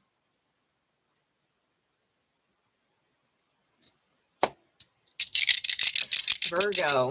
If you are not a Virgo big 3, but may have this other placement, this reading may be significant for you. Or if you are cross-watching. As a Virgo, if you're cross-watching, this sign may be significant. Oh, wow. Wow, what are the fucking odds? Virgo said, this reading is mine and I'm not sharing. We got Virgo, first house, sun. Virgo sun, Virgo rising. Virgo. All right, Virgo. It is your season after all. I ain't going to argue with you. I ain't going to argue with you. All right. Virgo placements. The house that Virgo rules for you. Hell yeah, have a bonfire party when it's over. Hell yeah. Spirit, what is going on with Virgo in September? Virgo energy, Virgo placements, the house that Virgo rules. What is going on for Virgo? Show us some cards for Virgo, please.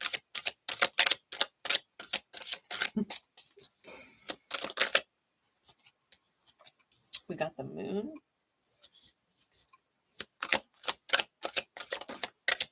The Emperor. Chariot reverse. 3 majors to start the read.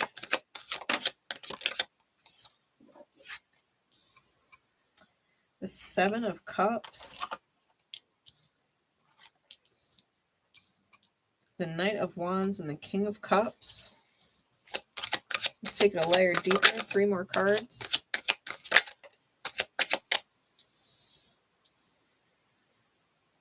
Eight of Swords.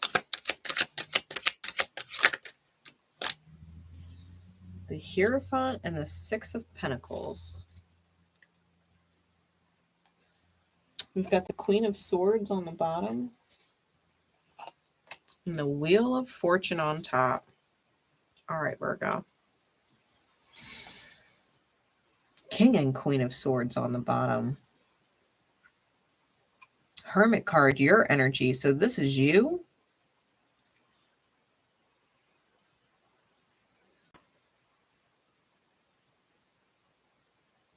Yo.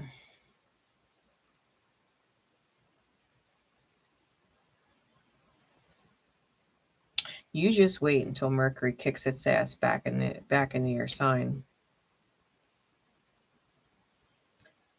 Especially when you start getting these Uranus trines.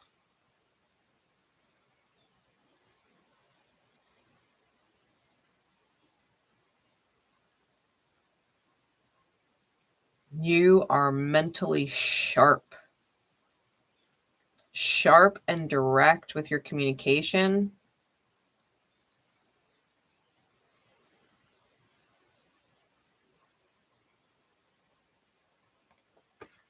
Virgo. I'm not going to lie, that just intimidated the hell out of me. That did. Seeing that Queen and King of Swords on the bottom with the Hermit card just intimidated the shit out of me. Wow. And you know what, Virgo? You might be having that energy, man. You might be intimidating as hell in September. Intimidating as hell. Wow. Let someone try and say no to you. You are really convincing. Damn. Damn, Virgo. I don't get shook easy. That just gave me fucking chills. Wow. All right. So, Virgo. Don't kill the messenger, okay? I just deliver the readings. So we've got the moon with the 7 of Cups and the 8 of Swords. At the beginning of the month, I feel like you might have a lot of decisions to make, and it's overwhelming to where you don't make any, okay? I think that you've got a lot of psychic fog. You may be feeling really tired and maybe just have way too much on your plate at the beginning of the month. And then the middle comes in. And we've got the Emperor with the Knight of Wands and the Hierophant. It's almost like Virgo realized that they are under pressure. Like they gave themselves deadlines. They gave themselves goals. They wrote out a to-do list and they're fucking nailing it. It's like they did not feel comfortable being inside the first week. And it might have a lot to do with your planet, right? Mercury being in its not so happy position in Leo. It would much rather be in Virgo. And it does feel like there's some kind of fog. And it might have a lot to do with the fact that you're dealing with the Saturn opposition and the Neptune opposition, right? In Pisces. And I feel like maybe the fog was getting to you a bit. I think as soon as Mercury clicks back into your sign, it's like the computer stopped rebooting. And it's working really smoothly. Like Virgo went through a defrag and got rid of some old junk files and all of a sudden is running at top speed. Because that's what that feels like. The Emperor with the Knight of Wands and the Hierophant is like top speed. And everybody is going to shut the fuck up and listen, right? This Hierophant is just commanding attention. It is commanding and demanding attention. Like, y'all will listen. Y'all will listen. Because Virgo is not going to do a damn thing until what they feel is right is heard. They want people to do certain things.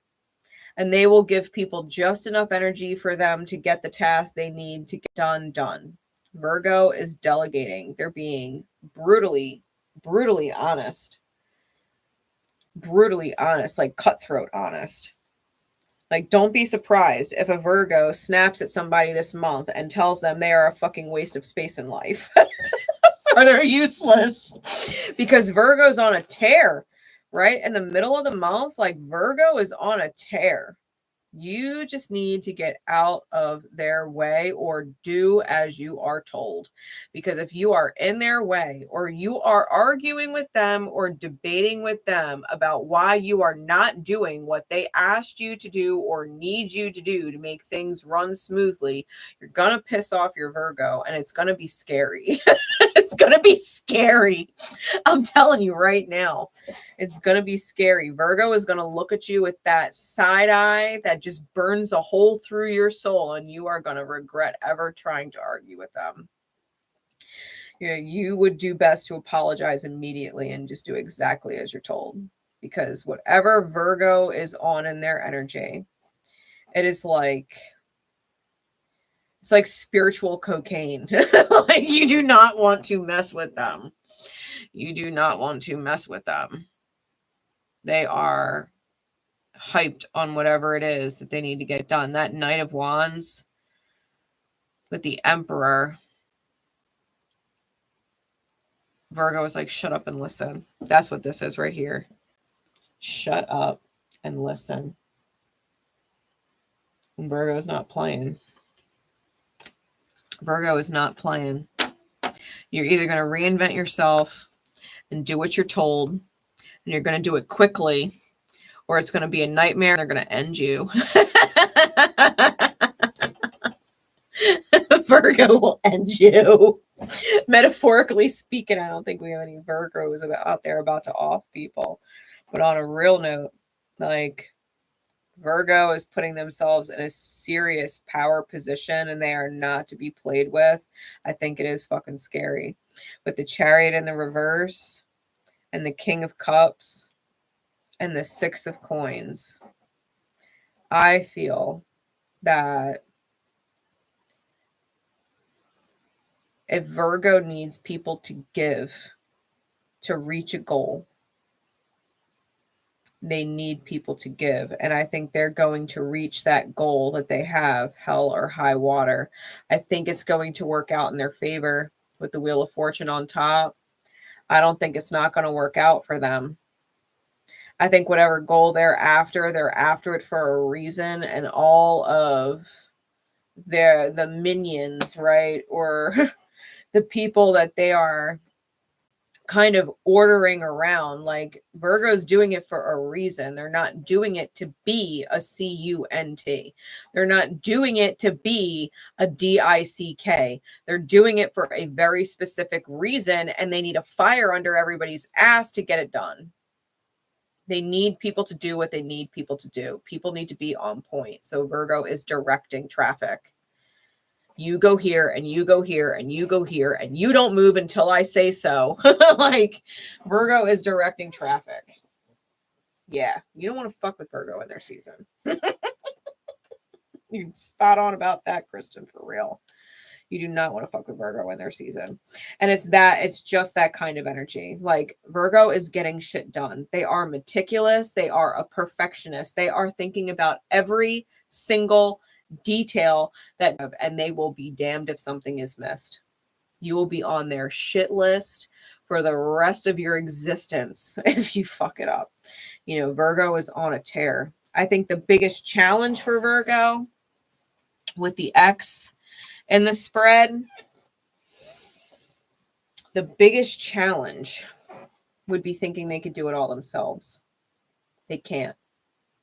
That's why Virgo is so meticulously hammering it home that people need to do shit, because they know they cannot do it all by themselves. I think if they think they could do it all by themselves, they're going to end up mentally overwhelmed. They're going to continue in that fog. They're going to continue drained. They're not going to make any movement, and they're going to feel like they've drained it all out for everybody else and got nothing left. Virgo's not playing. The value of all of this, the power cards, right? The diamond of the reading, the Emperor, the King of Cups, the Hierophant, even the Seven of Cups. I feel like the value of this month for Virgo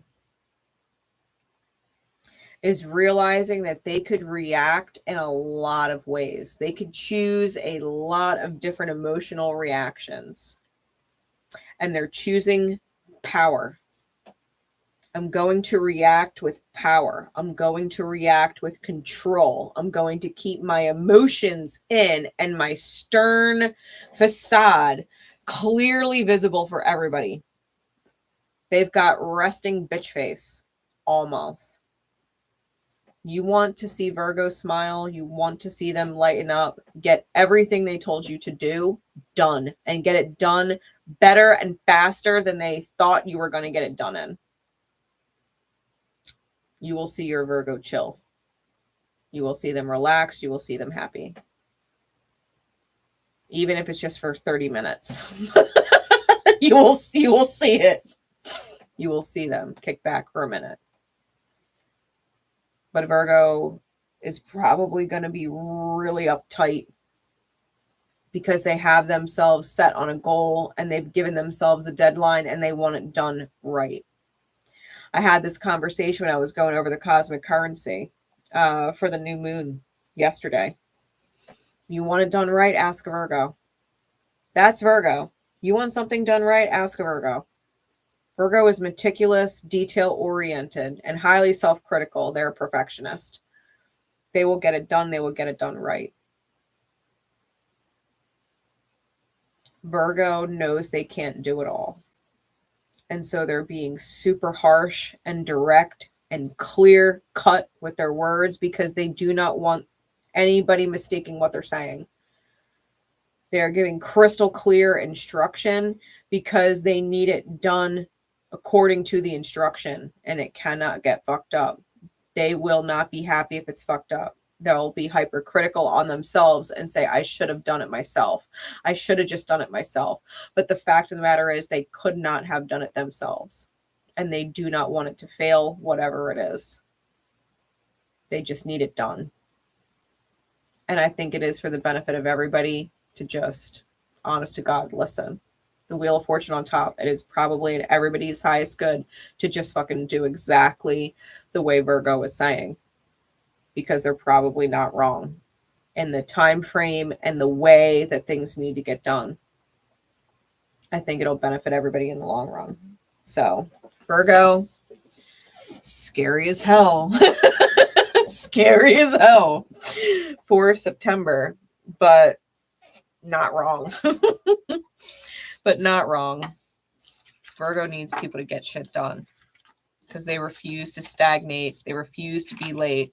They refuse to put forward a job that's under par for them. On a real note.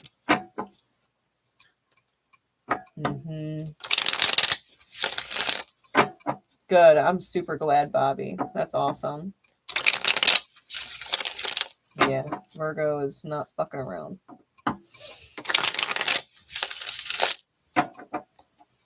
All right. Aries had a decent read, if I remember right. Aries had a decent read. All right. I got 3 signs left. I got Leo, Sag, and Pisces. So who's next? Who is next? Otherwise, I'm going to default to Sag.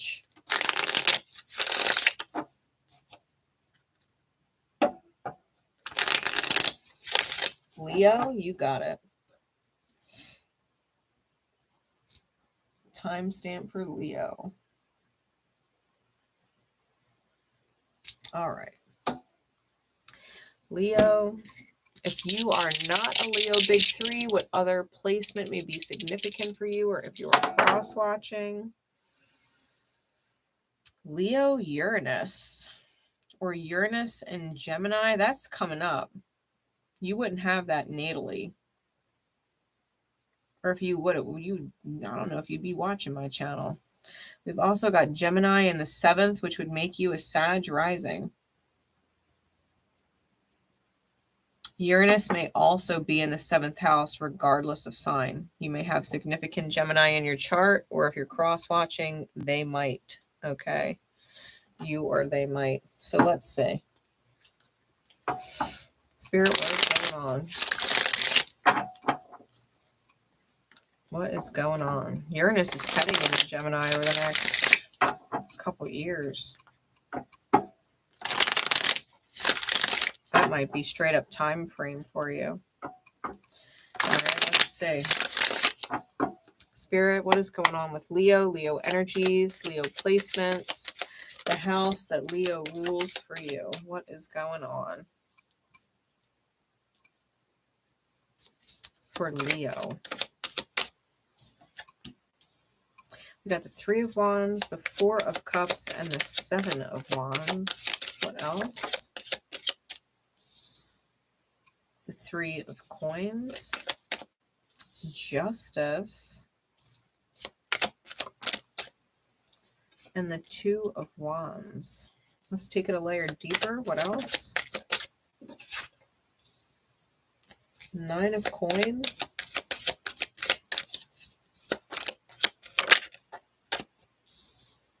The 5 of Cups.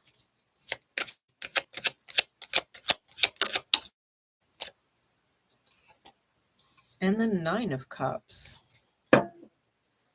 Bottom of the deck is the Queen of Cups. Top is the Hermit. Leo, you could have some significant Virgo in your chart. You could have some significant Libra in your chart as well. They're the only 2 major arcana out here. All right. And we got triple 9s. So you may be ending a cycle.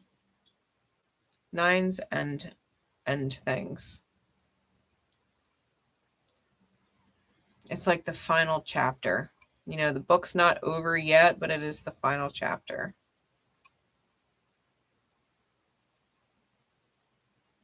With the Hermit on top,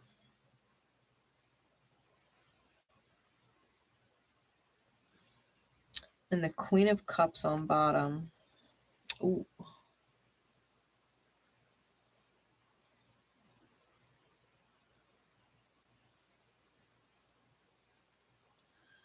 Leo, I think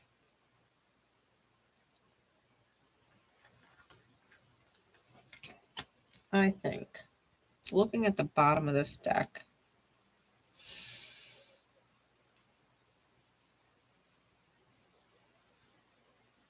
you may have been putting something off. Something that you can't let go of. It may almost be like an obsession inside your mind or inside your heart that you can't stop feeling about something or someone. And maybe you've been moving really slow, if at all. I feel like you've been putting something off. And then all of a sudden the Tower hits and you got to move, right? You got to move forward. And maybe swallow your pride a little bit. With your card underneath of that and the Chariot underneath of that.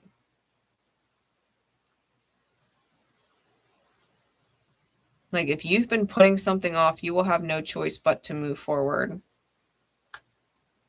It might cause you a lot of anxiety. And you might know that whatever it is, it's not going to be easy. It's probably why you've been putting it off. But you had to learn something major. Spirit has a certain lesson in store for you regarding a soulmate. A very successful, light energy soulmate.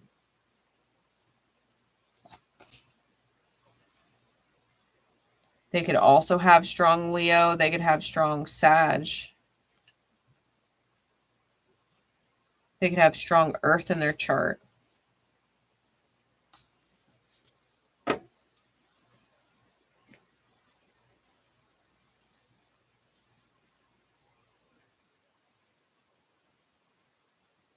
I feel like you may be in the process of identifying one of your flaws. Oh, Leo, don't hate me.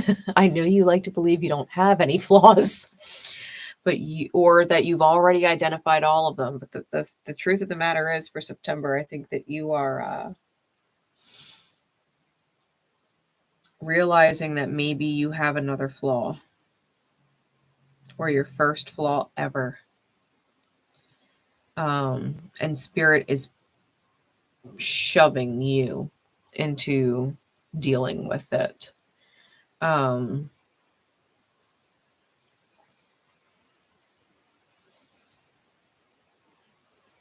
Between the Nine of Coins and the Hermit card too, like if you're in a relationship dynamic with someone, Spirit might be forcing you to go solo for a while or to separate yourself from it. I think Spirit is giving you a great opportunity to receive some kind of higher love from the divine. And you don't want to do it. Like there's something really stubborn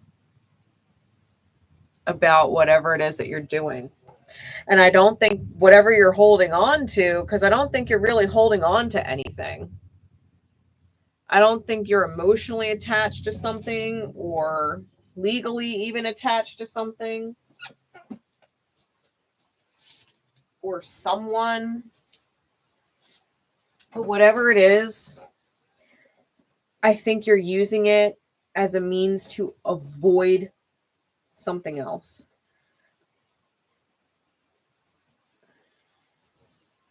I think you're using whatever it is as a means to avoid whatever healing you are supposed to be doing. Like you're literally defending your stuckness because your stuckness is your wish. Like this is what you've convinced yourself. This, where I'm stuck right now, is my wish. I'm not letting it go. And Spirit's like, oh, yes, you will. Oh, yes, you will. Because you came here to grow. You didn't come here to argue with Spirit. You came here to grow, and Spirit will have its way. The universe, the cosmos will have their way one way or another.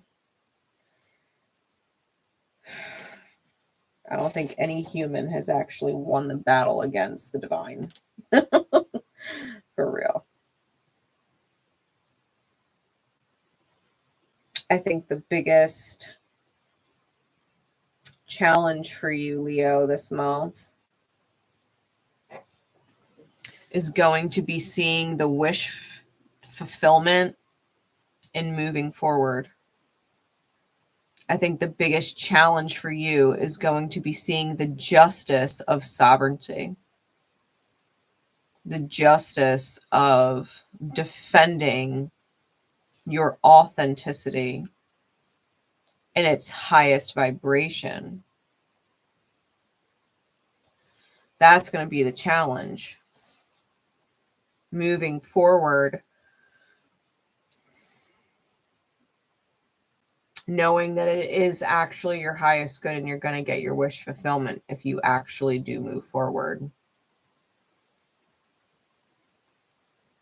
The problem is you think you already have your wish fulfillment and are using it as an excuse to avoid your actual wish fulfillment, which comes from your healing. The value of all of this, Spirit is giving you time to think about it. It's actually delaying the Tower for a moment. The Tower is going to hit regardless. If you do not budge, the Tower is going to hit, period. But Spirit is giving you the opportunity to choose to get out of the Tower's way so that when it falls, it doesn't fall on top of you. You can actually get out of its way. You can accept that the Tower is going to fall in advance and get out of the way. And you might be sad. You might be sad that it had to go, that you had to move forward, that the universe had to love you. But I think the universe is actually showing you a mercy and giving you the opportunity to choose it for yourself versus having to choose it for you. Like the universe is giving you a choice. The healing is the healing. That you chose before you came into this life. But it is giving you a choice now on how you move forward. Do you move forward of your own accord and have it be a little easier, less damaging for you personally because you chose it? Or do you want the Tower to fall and have it kind of collapse on top of you, you know, or fall while you're still in it? I think it would be much easier and improve your survival rating if you left the building with the shaky foundation before it collapsed. You know, if the foundation's not good and the building is crumbling, you probably don't want to stay inside of it. You probably are better off leaving it behind because it's going to fall. You know, it's going to fall. And I know that's not really what you want to hear. But I'm here because I call it like I see it. You know, I'd be a horrible spiritual reader if I just sugar-coated shit and lied to you. You know, like someone's got to tell you the Tower is going to fall. Spirit's giving you the chance to get out of there. You know, do with it what you will. I don't tell you what to do. I just tell you what I see. You do what you want. You do what you want. All right. Whatever it is, Spirit obviously believes you're better than that. Spirit believes you are better than that. You are better than whatever you've chosen. You are worth more and deserving of more than whatever you have chosen. Maybe you should start to see yourself the way that the universe does. Because it thinks you're worth more, you know? So.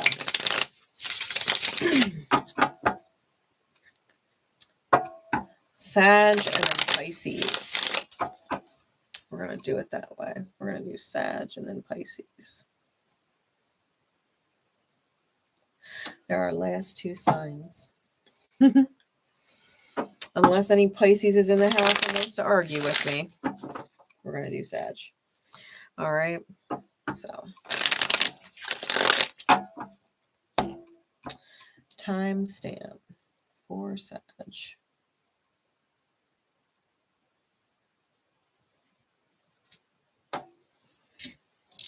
Spirit, what dice, what other placements may be significant if you are not Sag in your big three or if you are cross-watching? We've got Capricorn, 9th house, and the Sun. So you may also be a Capricorn Sun. You could have your sun sign in the 9th house, which is Sag's natural house. You could also have Capricorn in the 9th house, which would make you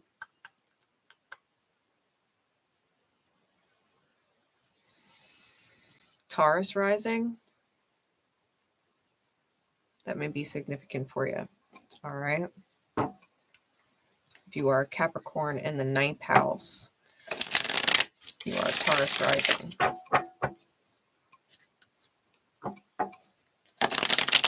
Stronger significant cap placements. All right. Or sun in the 9th house, regardless of sign. All right. You might have your sun in the 9th house, which is why Sag is significant for you. It is literally Sag's natural house. So we've got the Page of Pentacles,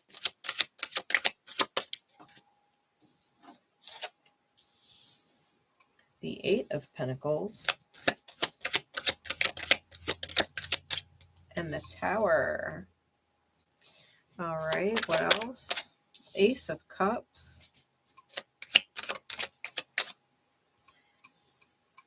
8 of Wands reversed, 10 of Swords. Give me 3 more. 4 of Wands, Queen of Wands reversed, and the 5 of Cups. Sag, how the hell do you go from this to this? We got the Magician on the bottom and the World on top. Okay. Sag.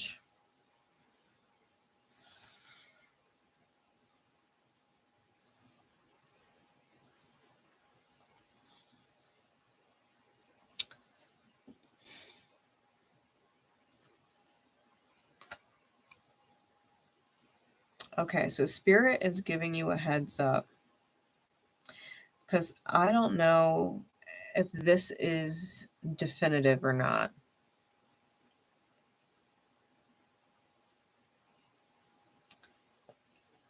At the beginning of the month, you've got this wonderful golden opportunity. Spirit is pouring out love. We've got this 4 of Wands energy, celebratory energy, big, bright experience, right? Everything seems to be going in your favor.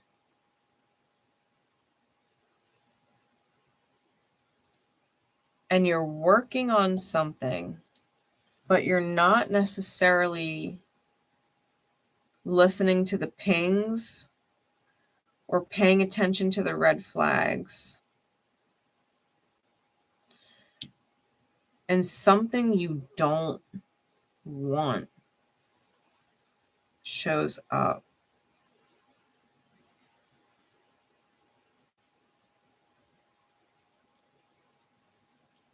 I think you're busy working. And you miss something. And or, oh, I just got this. I haven't read the 8 of Wands that way in a long time.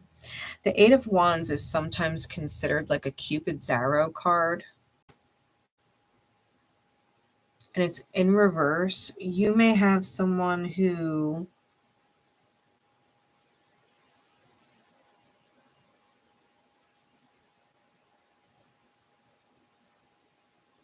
is trying to steal your energy, because the Queen of Wands, she's magical, okay? She's a queen of magic.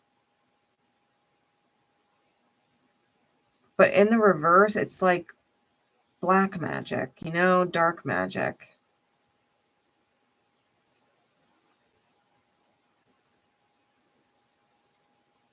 Someone casting ill intent your way.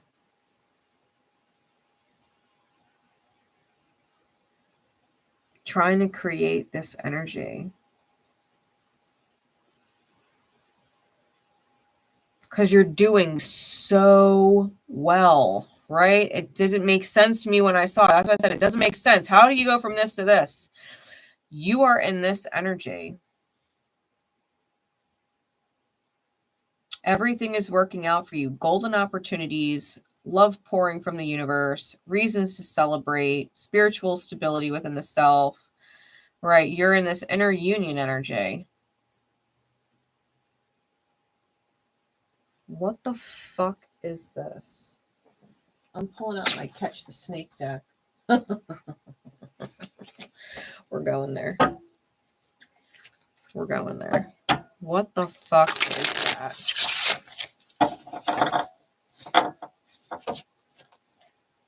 Who is that?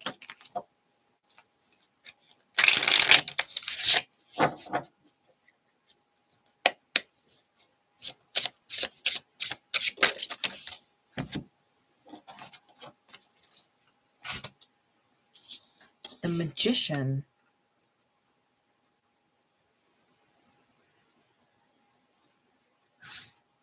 This is someone you healed from and got away from. This was a karmic contract. They do not deserve... Wow, Spirit. They do not deserve to be on the same side of the board as you.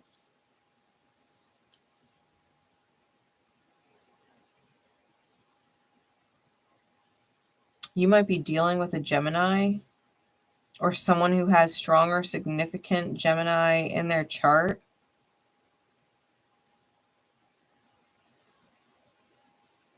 Is definitely a dark magician for sure. They may or may also have a strong or significant or detrimental Aquarian placement because we've got the Star and the World card here. The World is fixed sign energy. I think you've healed from them though. If you have Aquarius in your own chart, a significant placement, you may have already healed from this person.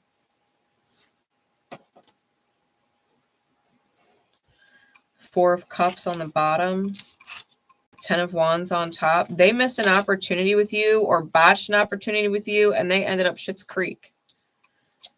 They're dealing with some heavy shit, and they're pissed because you got away. Yeah, you got away, and you're working on yourself. Yeah, Ace of Pentacles, the golden opportunity. Spirit gave it to you, and you seized it. The Page of Pentacles is like Carpe Diem. It seizes the day. It seizes the moment. Sun's under that.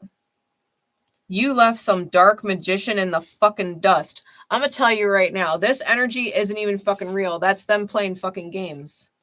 They're trying to make you believe that you have some dark tower coming in and you're going to end up taking big losses and end up fucking sad and all this shit. And it's just their fucking delusion. They're projecting that energy at you and it's not even real. It's not even real. Wow. Whoever the fuck you were dealing with, Sag, is a motherfucker. They're a motherfucker. They are not in this reading. They are not in this reading. What is the actual 3-card outcome, Spirit? We're using the Healing Light Tarot. What is the actual 3-card outcome for Sag? With this magician energy, this dark magic energy out of the picture. Because I don't feel like they hold any fucking weight. I mean, obviously I'm sitting here reading it and I'm like, this doesn't make any fucking sense. And they just got exposed, like literally in the middle of the reading. So what is the actual 3-card outcome, please, Spirit? Judgment.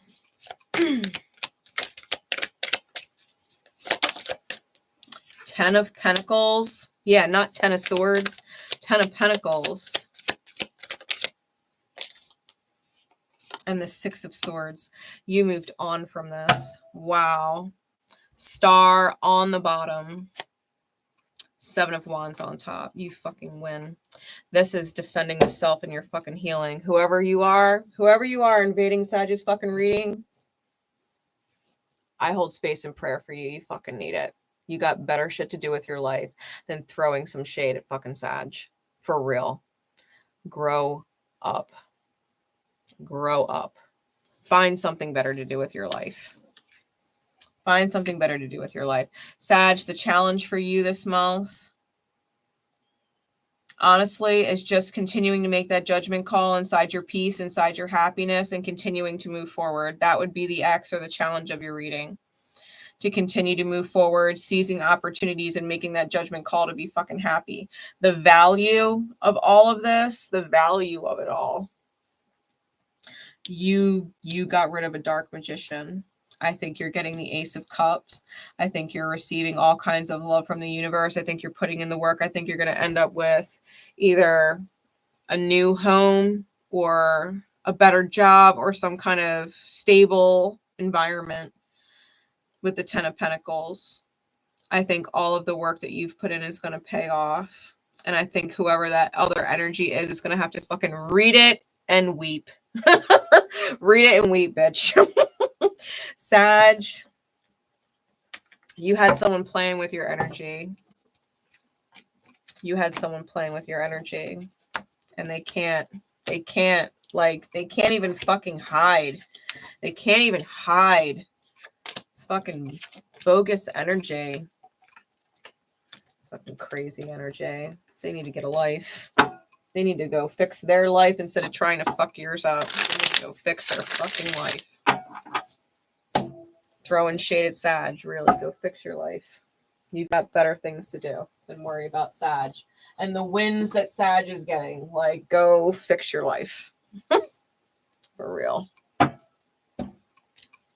Last but not least, we're going to get into Pisces. Really.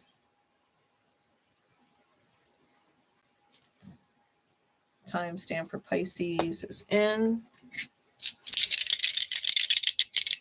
What other placements may be significant if you are not Pisces Big Three, or if you are cross-watching for Pisces, it may be an indicator for you. We've got Libra, Pluto.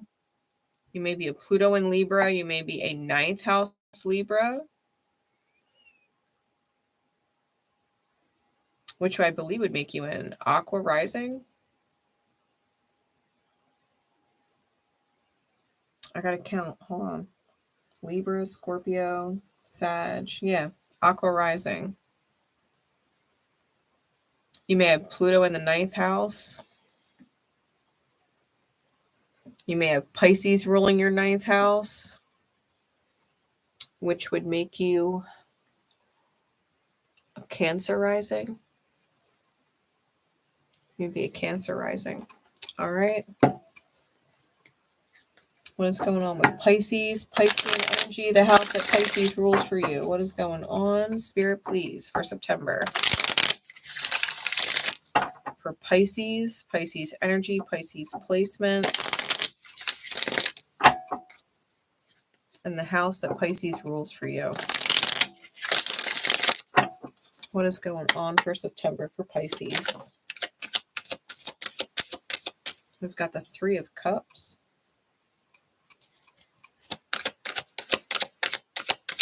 What else? Temperance in the reverse.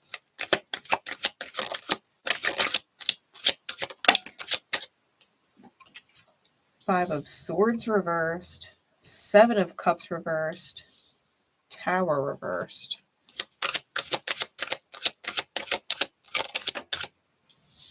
Page of Pentacles. Give me 3 more, Spirit. 9 of Swords. Queen of Wands.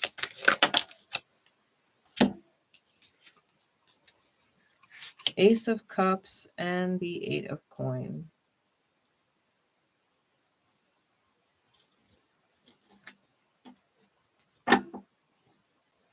Bottom of the deck is the 10 of Coin. Top is the 4 of Wands. Ooh, Sun card showed itself. All right. 4 of Wands with the Sun card on top. All right, Pisces. Overall,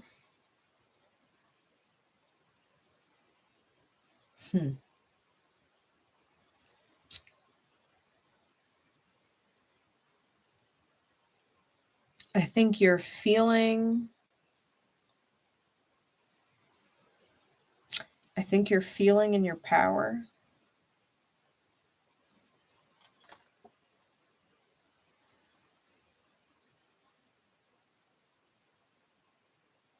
And yet, there's something missing.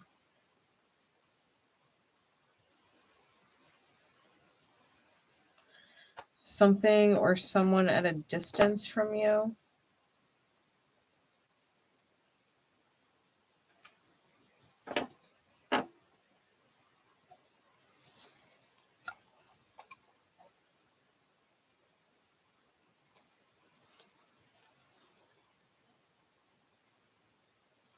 Sorry, I'm being nosy. I'm getting vibes off the bottom of the deck.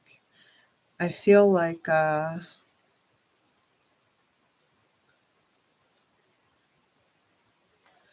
it's almost as if you got everything you wanted. You got the Four of Wands, you got the Ten of Coins, you got the Sun card, right? Happy partner, happy home, children, whatever it is. You manifested it all, but something's missing.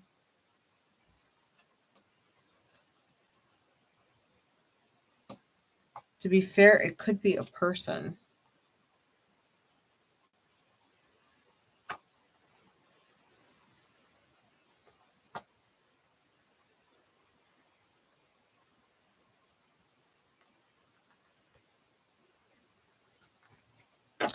And whatever I'm feeling something. I'm feeling like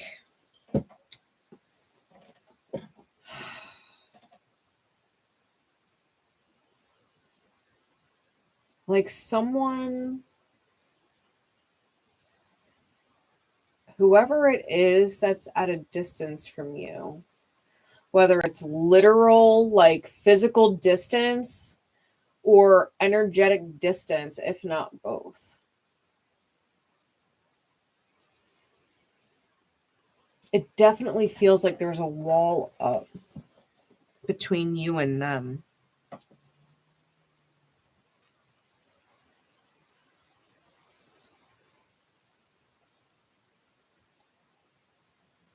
I think that there is a possibility, Pisces, and you could take it as it resonates, because Pisces, I could be talking to you specifically in the reading, but it may be completely switched and mirrored. So take it as it resonates, okay? Pisces is just that sign. Someone seemingly got, quote unquote, everything. But they got everything with a third party. And now they're really clear about the third party, and it's a nightmare.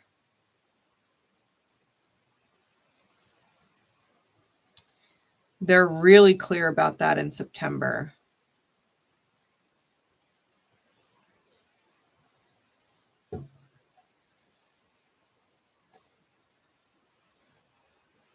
Whoever the third party was that they were celebrating with or built life with,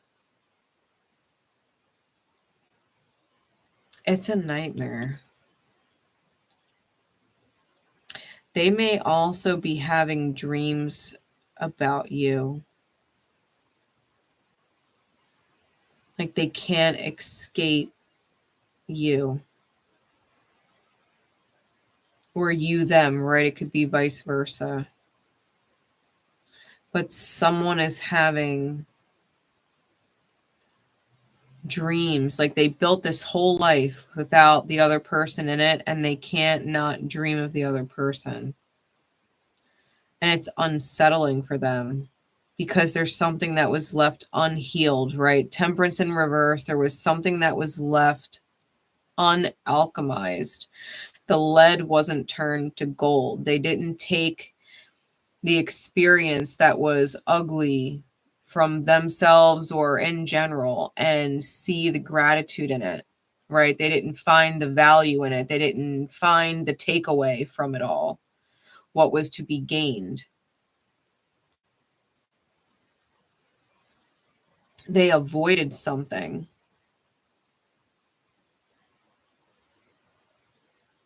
Someone who is special.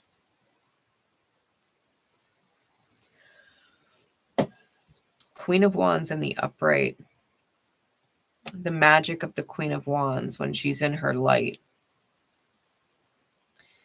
can manifest and receive anything she desires. All she has to do is desire it and be in alignment, and it manifests.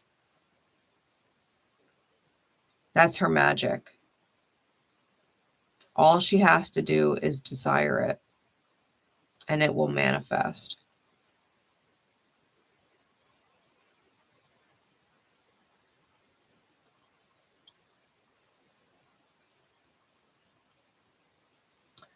Someone didn't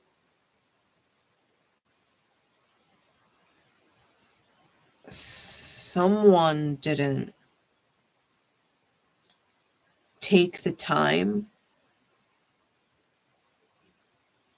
to alchemize and rebuild.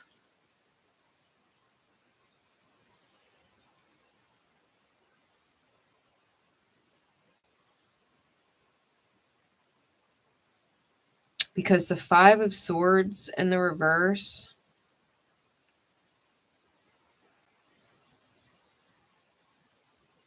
with the Page of Pentacles, I think they dropped it. I think someone dropped it and didn't want to fight, didn't want to argue. Someone, Pisces, I can't help but feeling like it's you, but like I said, take it how it resonates. It could be flipped. I feel like you watched someone walk away and pick up the pieces to where they're better off than when they left you. Or vice versa. If you left them, they're better off now.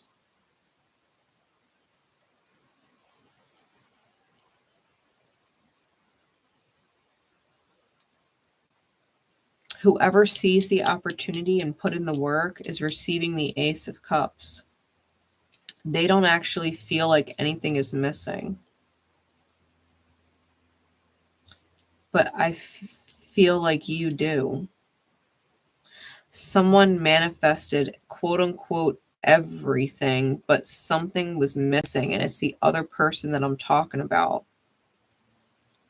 What's missing is someone else. Because even though they created all of the quote unquote happily ever after stuff, they created it with the wrong person.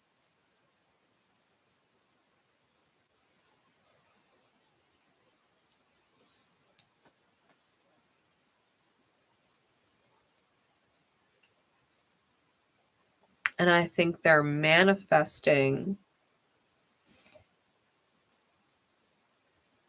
from that nightmarish vibration. Given the other way that I'm picking up the energy on these cards, someone seriously dodged a bullet because someone was not alchemizing and they did not want to receive the experience of them. They were a magical Queen of Wands and they did not desire the Tower. They did not desire the lead. It's poison. And so they dodged a bullet. They didn't want to fight. They walked away and picked up the opportunity and started putting the work in.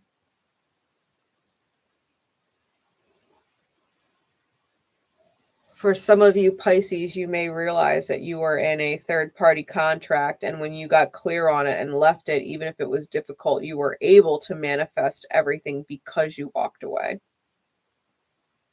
This might just simply be what's going on in September.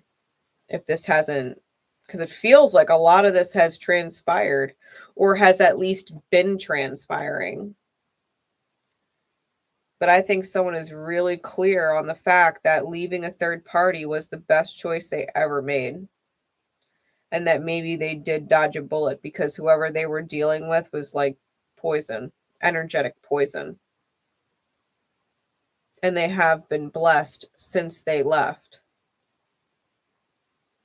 They have been blessed.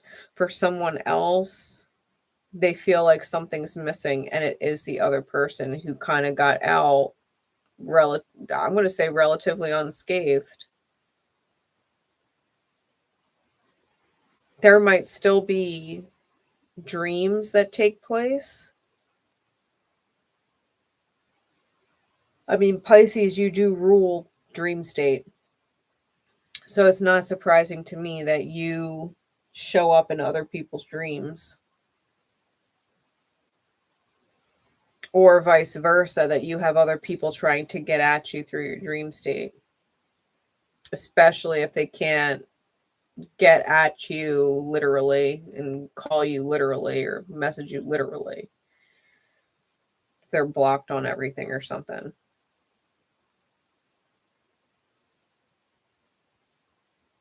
But whoever walked away or got away from whoever has quote unquote everything but feels like something's missing, I feel like they actually made the right choice. It was probably the best choice you ever made. And you might not even realize it.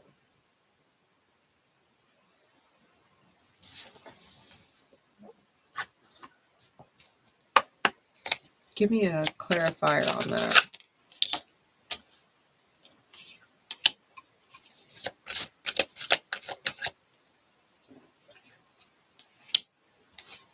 Yeah. You would have been waiting on someone who would have never committed to you in the reality. Like all of this quote unquote stuff that they built, the dream that they built, the marriage, the house, the family, all of that shit, they would have never actually gave it to you. They would have put it on ice. Yeah, they gave it to a third party.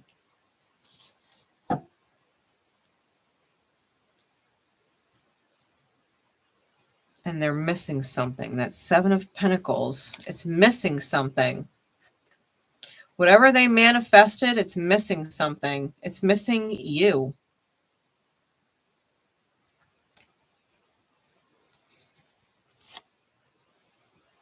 Yeah. You're dead to them, or vice versa. You made yourself dead to them, or they're dead to you.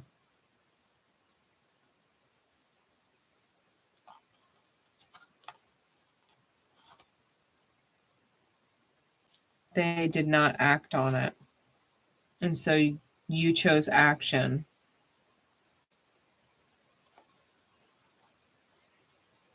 Yeah, defended yourself, transformed, changed. Strength. Yeah, you became clear. Knight of Cups. The universe started blessing you. You reinvented yourself when you walked away. The Sun.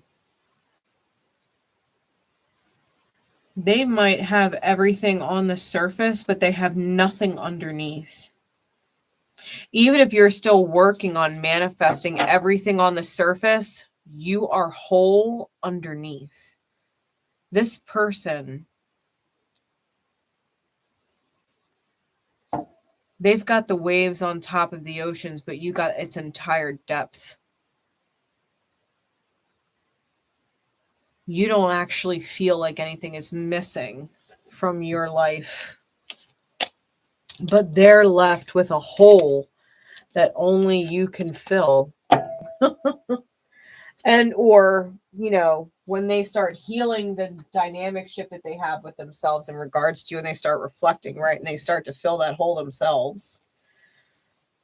But they are the reason why that hole is there.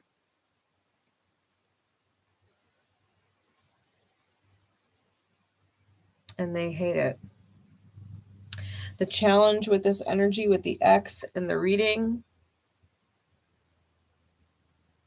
the third party, I feel like they can't get away from it, and it's making them crazy. It's a constant effort to maintain this image, a constant effort, a constant pouring to keep it together. It's not effortless. It's all encompassing in order to maintain that facade. The value of all of this, though, the power cards and the diamond of the reading,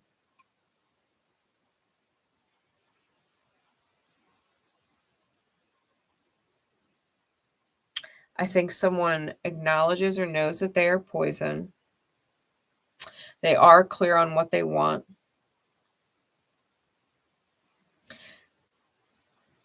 And if they can create some kind of opportunity for themselves to heal, I think it would benefit them in creating what they want and desire. I think they're finding their own magic and what being in a better vibration can do for them.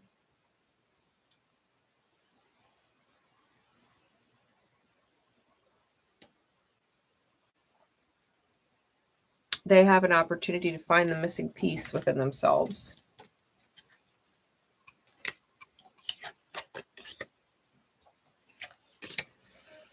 Because all of that, I feel like it's an illusion, right? The Magician underneath, it's an illusion. It looks like the 10 of Pentacles, but it's really the 7 of Pentacles. The Magician is creating the illusion.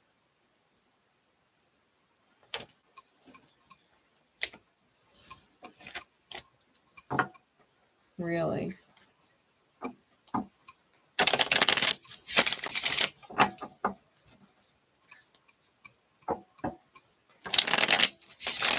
Why don't we finish off the reads with a guidance card for everyone? It's kind of like an 𝐬𝐿𝐿𝐼𝐶𝐫. If y'all are new, you do not understand what I just said. But for those of you who have been a while, you remember when I did 𝐬𝐿𝐿𝐼𝐶𝐫. Collective guidance. So let's see. We will pull. Yeah. We're going to pull a card from the Love Your Inner Goddess Oracle. All right. Let me get a timestamp for the guidance.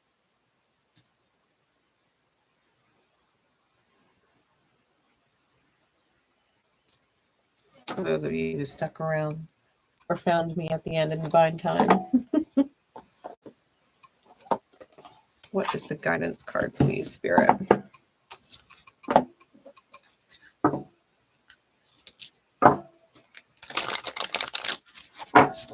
What is the guidance card for everyone and anyone who would need it in divine time and find it here?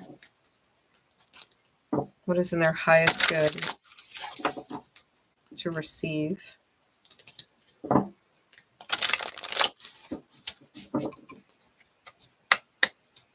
What message would you give for September? What do you want them to remember? The Queen of Hearts.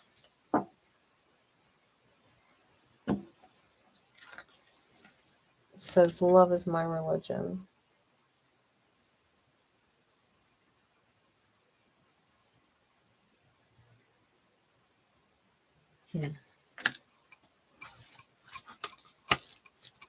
Card number 32.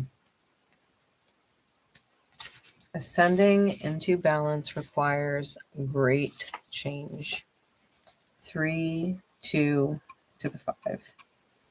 It says,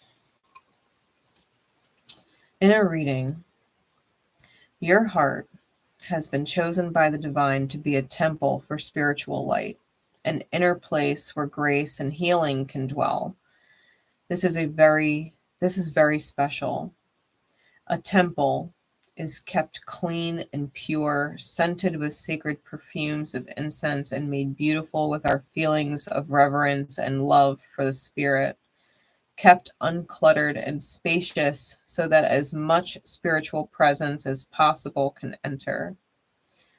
When spirit enters and fills the temple of the heart, things of extraordinary beauty take place. Even the apparently impossible becomes possible. Clear your heart temple with forgiveness, gratitude, and love for the spirit so it can fulfill its divine destiny of being a sacred channel for beautiful divine grace. The mind may believe it has got the power to rule, but in truth, the heart is queen. You are a true goddess of love, one who consults the heart for answers. You will courageously follow the guidance of the heart, even when the mind doesn't want to surrender to the call of the heart and fearfully lists numerous reasons why it is crazy and stupid and will end badly. You know that the doubt of the mind is no match for the power of the heart. As you continue to honor the divine wisdom of the heart within your own life, you become empowered to help others learn to trust and grow through love's guiding inner light too. You become a keeper of the sacred heart. The divine love of the sacred heart will protect you and guide you in the most extraordinary ways. All you need to do to receive this divine assistance is to keep honoring your own heart. Remember that the heart has its own way of attracting what it needs, of creating healing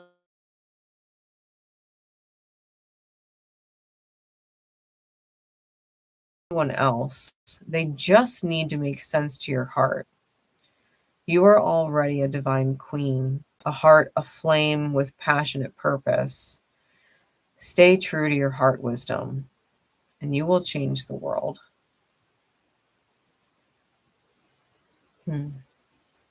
Sacred ritual. You can place your hands in prayer and say these sacred words aloud or repeat them after me in your mind. My beautiful heart is queen, and divine love is king. Together they rule the holy kingdom upon heaven and earth with harmony, grace, and joy.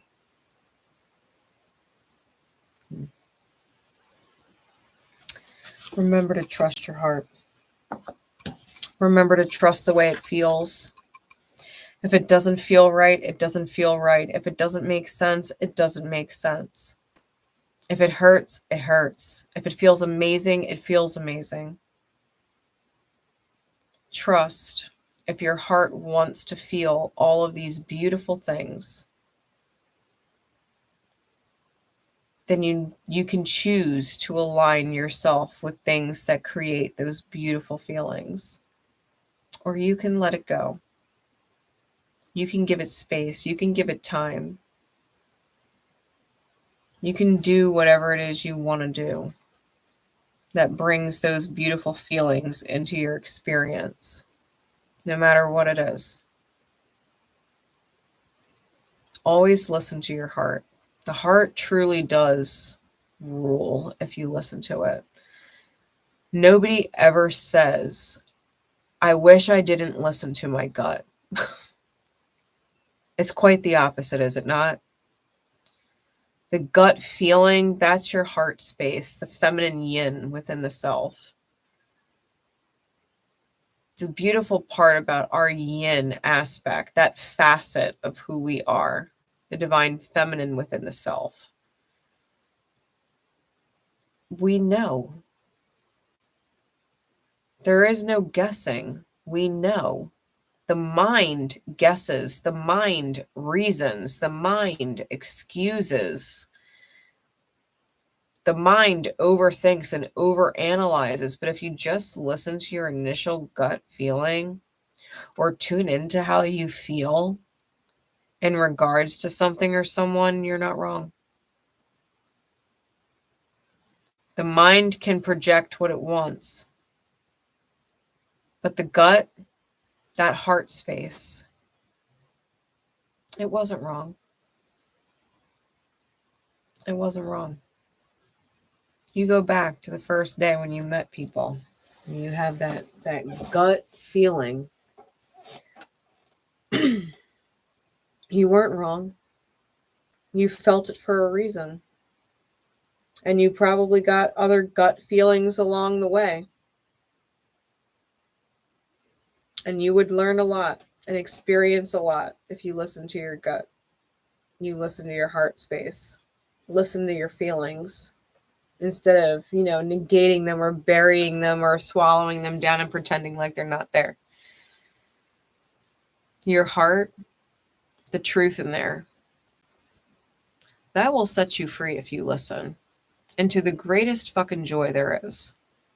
I promise you that. I promise you that. I'm a practice what I preach kind of person when it comes to that. And it's the truth. So with that, guys, I hope that guidance serves all of you well for September. And I will see you all again soon. Have a wonderful day, night, wherever you are, guys. You take care.